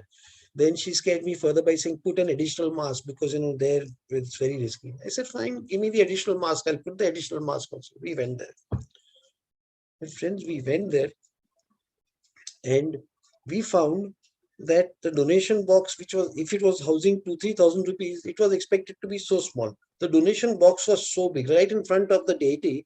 The donation box was there, and there were big bars in that. So I said, you are having such a big box for just collecting 2,000-3,000 rupees. So she said, yes, this is the place. It has been there for so many years. I said, who has the key? So she said, I have the key, and one key is with the trustee. I said, okay. So when have you last cleared it? So she said that, yeah, it was done some 2-3 days back. So I said, can we see it now? So friends, we opened it. And to my surprise, It was like the RBI mint treasury. There was so many notes. There was so much of money inside that. And I realized that this couldn't have been those 2,000 rupees which were being deposited in the main coffers in the main cashier's box. A lot of money was being collected, because just imagine, friends. Now I'll give you the perspective in this. A hospital is a place where you have lots of patients well wishers. Anybody getting better or anybody wanting to get better, if they see a temple, the natural reaction is to go and pray at the temple and put something inside. So first and foremost, lots of people visited that. There were lots of collections also. Plus, people who were properly cured or properly treated, they would have come, and as a matter of gratitude to God, also put in big things. And that is the reason why collections in that, they were averaging more than 30 to 40,000 in a matter of 2 to 3 days. The collections were huge. In a month, or in a certain few number of months, it was running exceeding the crore in crores. And then that lady got scared. So I said, you tell us what you have been doing and where. And then she admitted, yes, I'm doing this along with a trustee, this trustee. So some trustee was also named. And I said that, how does the trustee trust you? Because I know the trustee doesn't come to the temple to take the money. So she said that, no, we have a separate notebook where we put the actual collection. So she came out with that separate notebook. And guess what? Another shock came to me. Not only were the huge amounts of monies, huge amounts of gold and silver ornaments were also there. See, many patients, after they got cured, were so happy, they were so grateful to God that if they had a necklace, they would put it there. If they had a silver durva, they would put it there. If they had a earring, if they had a brooch, if they had anything, people would put in such kind of donations in cash and in kind were coming in huge amounts. And all this, only 2 to 3,000 rupees were being given to the main cashier. All the rest was going to this lady cashier and the trustee. So friends, this kind of a thing was ignored by auditors, by internal auditors, by the trustees, by everybody else. And the cashier, an average person of average intelligence, realized all this, spoke to the trustee, and between them, they creamed out all these collections. Now, friends, there are so many times when somebody says, okay, scrap, there is some small income of 500, 2,000, 5,000. Actually, that is not good. You should go and verify. You should see the scrapyard. You should see the generation of scrap. You should see wastage. You should see rejections. All these are also areas which very often on materiality count do not get the due audit importance that they are supposed to get. And these are the places where huge frauds can actually take place. So friends, I just thought that these were some of the practical issues that we have been doing in the past so many years. I do hope that what we have spoken about, what we have explained has been of some value addition to all of you. And it has been a great experience talking to all of you. Been very interactive. And towards the end, I just would like to end with an important story, but which is very necessary. See, in your audits, in your investigations, and particularly in forensics, you will meet with resistance, you will meet with problems, you will meet with an environment where everybody is going to go against you. Life is not going to be simple, life is not going to be rosy, but that same life can actually be converted. And I want to give you an example from a spiritual discourse, which I feel will be very necessary. There was one man who was a mediocre kind of a person, nothing much to look forward in life. He was working as a clerical officer in some stockbroker's company, and he had a nominal income, and he was just living hand to mouth, nothing to look forward to. And he had some friends who were wealthy, rich, who had cars, who had got lovely houses, and he was always jealous of them. And he would therefore very often go early morning, around sunrise or even before sunrise, and sit at a place and just throw some stones in the riverside. So one day, he got up very early. He had been very frustrated the whole night. He went to the riverside, and as he went to the place where he was about to sit, he tripped on something. And then he got very angry and he cursed and he said, what happened? And he saw that it was a small little bag, and in that there were some rocks. So he said, okay, let me sit here. And then he took out the rocks one by one and he started throwing them into the river. It was still dark, but by the time he had almost emptied the bag, he had come to the last rock which was in his hand. dawn broke out, sunrise happened, and the first rays of dawn fell on that little rock which he had in his hand, and it was a gold nugget. So he realized that this was something expensive, and he found out also later that this gold nugget was worth tons of money. And then he just realized that he had thrown away more, almost everything, every nugget from the bag into the river, and this was just the last nugget. So he had thrown away everything what life offered him. What he had stumbled on, what was an obstacle to him, was in reality a blessing to him, which he did not realize. And that happens to most of us friends. We say, what is it now? These people management is going to be like this. We are not going to get enough fees. We are not going to get cooperation. We are not going to get records. Who cares? Whatever we do, nobody's going to read our report. All these thoughts will come to your mind. Let them come. It's inevitable. I also go through them. But at the same time, have faith in the divine. Ultimately, if you do what is right, if you do what is in fitness of things for the good of everybody around you, for the good of society, it will come back to you in some way. Have faith and have confidence. My ending message is just this, friends. Life will offer tons of challenges to you, but don't worry. Do your best to be good human beings, to do something good for others, to make this world a better place to live in, and think positive. Somewhere or the other, good things are bound to come and bound to happen. Have faith. That's what the Bhagavad Gita says.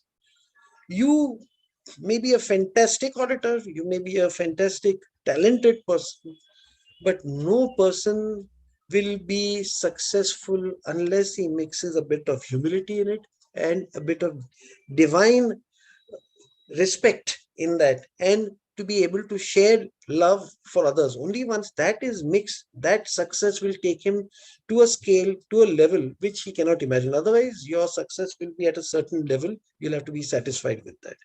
But friends, it is almost 6:45. I really enjoyed speaking this with you. I do hope that these cases have given you some value addition. If not, I'm always open to correction, criticism, improvement.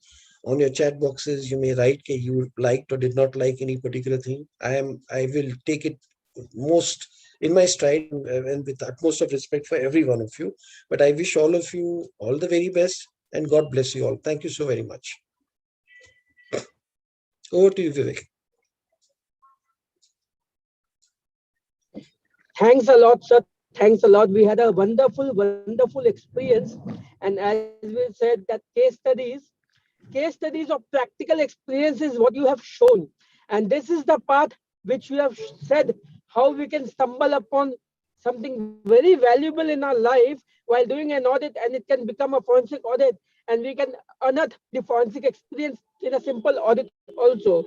So when we do audit, we should think like a forensic auditor in our day-to-day internal audit or stat audit, and try to see for frauds. I'm not saying expand your scope. I'm saying have a 360-degree view to everything, and success is what will touch your feet. It's a Absolutely. great saying which you have ended with. Thanks a lot for again, sir, and thanks to all the participants who were there throughout and asking relevant questions, and also encouraging, because it's very difficult to speak for 3 hours in front of a camera. And being one of the speaker, I have seen that it becomes tedious and monotonous many a time when we don't get a reaction. So it was really very good session with all the perspective which was required. It was covered. And the videos, we all have subscribed to your YouTube channel, and we'll look forward for more such videos. And we are really happy again and Any thankful to you. questions? Any questions anybody has? I'm happy, and I'm Yeah, just recommending, if it is you can possible, unmute. You can everybody, unmute can you yourself. put on your videos? Because I would like to see the people who are asking me questions. I'll be very grateful to see the reactions at least. If everybody can put on their videos, I'll be very happy.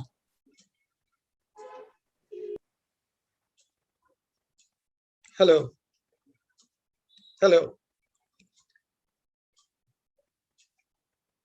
Yes, so nice to see when you see people. That's what I miss in these video classes. I mean, you can't see whom you're talking to. You exactly said the right thing. You look as if you're speaking to a blank wall. Now, when I see people and somebody asks me a question, it gives me a greater pleasure because then I know that this is where we stand. So, thank you. Really nice of all of you. So, any questions, anybody? You're on mute, Vivek, I think. Anyone having any question, they can ask the question or they can write in the chat box also. Yes, please.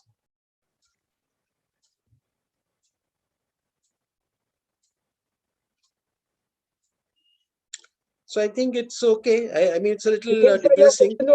Session was so encouraging, or I would say the session was so perfect that no one is having a question, and everyone had a perfect answer to what they were looking for. I think So, Sridevi wants to ask a question. Can you unmute her, please? yeah.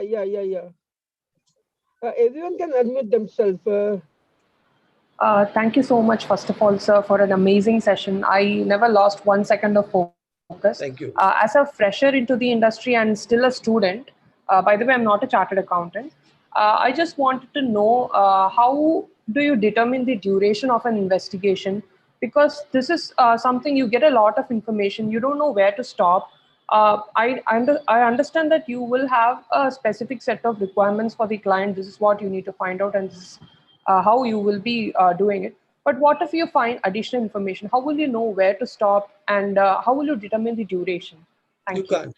It's a very good question. See, normally what we do is in every investigation, we say that we will give you your findings at the end of 2 weeks or 3 weeks or 4 weeks. Usually, this is the optimum time that is recommended with a team of maybe 3 to 4 people. And then we give it to them and say, okay, this is what we have. You want us to go further, you tell us. If you don't want to go further, it's fine. Because see, there are budgets also, Sridevi. You cannot always say, supposing there is an assignment which might take me 6 months to really get to the final thing, but a company may not have the luxury of that much time also and the resources. But what they are at least doing their job by making investigations and within a limited budget what they can do. These days everything is revenue and cost based. So this is what you're saying is possibly more applicable in those big large value scams and all that, where time can be phenomenal. There you can't predict time, but you can always suggest milestone reporting, saying that, okay, after this we'll report this, after this we'll do this, and so on. But it's a very good question, but there's no answer for it. Sir, one more question linked to that one. Many a time when a fraud is unearthed, management wants the exact figure of the fraud within a night. They are like pressing, boss, we don't have time. You work day in, day out. 4 hours, you have 200 people, but I want answer in 4 days. What was the amount of the fraud? So how practically it is possible? We understand that we have to run fight with time and get the first cut report or draft report out, have the basic figures when the fraud is a financial fraud or a misappropriation of asset, have the basic figures out. So how difficult or easy it is? See, if it is something that can be mathematically or quantitatively achieved, that may be possible. Like supposing they say, okay, can you tell us what is the amount of sales which has been defalcated, and you have the sales data and you have the actual cash collection, you have then it's a matter of a mathematical thing and a forensic certification that, yeah, the total shortage that we have is X. That kind of a thing is possible. It's just that you're certifying what somebody has already checked or done earlier, but it's still a forensic certification. That kind of a thing you can take. But if it is a roving investigation where it involves third parties, where it involves digital forensics and all that, you have to refuse that assignment because you can't. I don't think there's any assignment that can give you information in 4 days. Thank you, sir. Thank you. So many young people are there and they want to start the practice in forensic. So in brief, if you can say how to start about, like how to work for that. See, first is they have to get some qualification. See, if they're not yet CAs, doesn't matter. Like the Bombay Chartered Accountant Society does have a forensic accounting course. In fact, we have also helped them in building up that course, and that course is now running and they are offering it, and it's a certification course. I think that if they do that, at least then to that extent, they're familiar what forensics is all about. Using that, then they have to now start looking for opportunities. There will be maybe business houses, companies, corporates or banks, where though they may not be CAs, they can at least showcase their skill sets. They obviously, this is a thing where they have to go around and meet people or go and latch themselves to bigger people. Like, say, for example, if some people want, they can even try and talk to me if we have some place for maybe some one or two projects where we can use their services. We can always try. Otherwise, there are big firms, there are bigger firms, there are big four firms. I think there also it's not necessary that you have to be a CA, though of course it is a preference. But if you are not a CA, but if you have some kind of a certification, they may still look at you depending on their situation.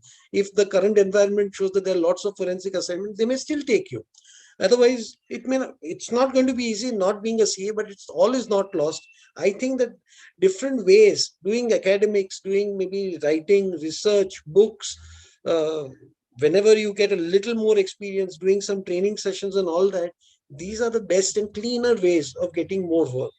See, that way, if you want work, you can even pay somebody something and get an assignment. I am not talking of that. I'm talking of doing the things the right way. These are some of the good things: research, writing, meeting with senior people, getting experience with them, and then going higher. Thank you, sir. Thank you, sir. We got your answer. Anything else? Anybody? No, I think that was perfect. I would request Ayush Jain to give a formal vote of thanks. Ayush. Yeah, thank you, Vivek ji. On behalf of ACA, I would like to thank CA Chetan Dalal ji for gracing us with his presence and sharing his knowledge and experience on this burning issue of forensic accounting and fraud. As said by our president, today traditional accounting is evolving into forensic accounting, and it was enlightening to hear Chetan ji share his insights with us. I'm sure everyone attending today has gained knowledge with the practical examples shared by you in the little time we had. We are looking forward to your videos on forensic accounting cases on YouTube. They were really interesting, sir. Thank you. Thank you so much. And thank you for this opportunity. I enjoyed every minute of it. Thank you. As a token of appreciation, I would like to share an e-memento with you for the deliberation today, sir. Okay.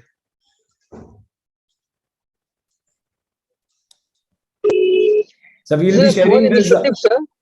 Thank you so much. Really nice. We'll be sharing this with over email to you. Okay. Okay. So you don't send this in a physical form. So we'll send it physical for you, sir. Because I we would have also done like so to. much virtual in last 2 years. So Okay. we were doing virtual. So the thing is, you don't keep track of what you received on mail, but if it is there on the table, I'll always remember that, yes, Association of Corporate Advisors have called. So it's a personal like, that I would prefer to have something like that, but whatever your process is, I'm okay with that. We'll send you physical. In the meantime, you can just print it and laminate and keep it in your table. In the meantime, we'll send the physical one, sir. Okay. Thank you so much. Okay, thank you everyone for joining. And friends, tomorrow we have a session on Excel. So requesting all of you to have a laptop, preferably with Office 2016 and above. And I will share all the files which we'll be practicing tomorrow, today night itself, so that you can just see the files and understand. Vivek ji, I will also like to thank Mahesh Bhakti ji for his presence. Correct. We should. He supported, sir, and it was like a Jugalbandi which we saw today, and it was really a very wonderful Jugalbandi. And today night we all will be busy in your channel, sir, and we'll be seeing all the videos which are there, sir. So maybe someday we will have a sitar and tabla Jugalbandi also, because he's a tabla player and I play a little bit of sitar also. So maybe we should have that as well. Sure, sir. Sure. Thanks a lot. Thanks a lot once again, sir, on behalf of ACA. Thanks everyone for joining and staying. Good night. Have a great night, and tomorrow we'll be back with Excel. Thanks a lot.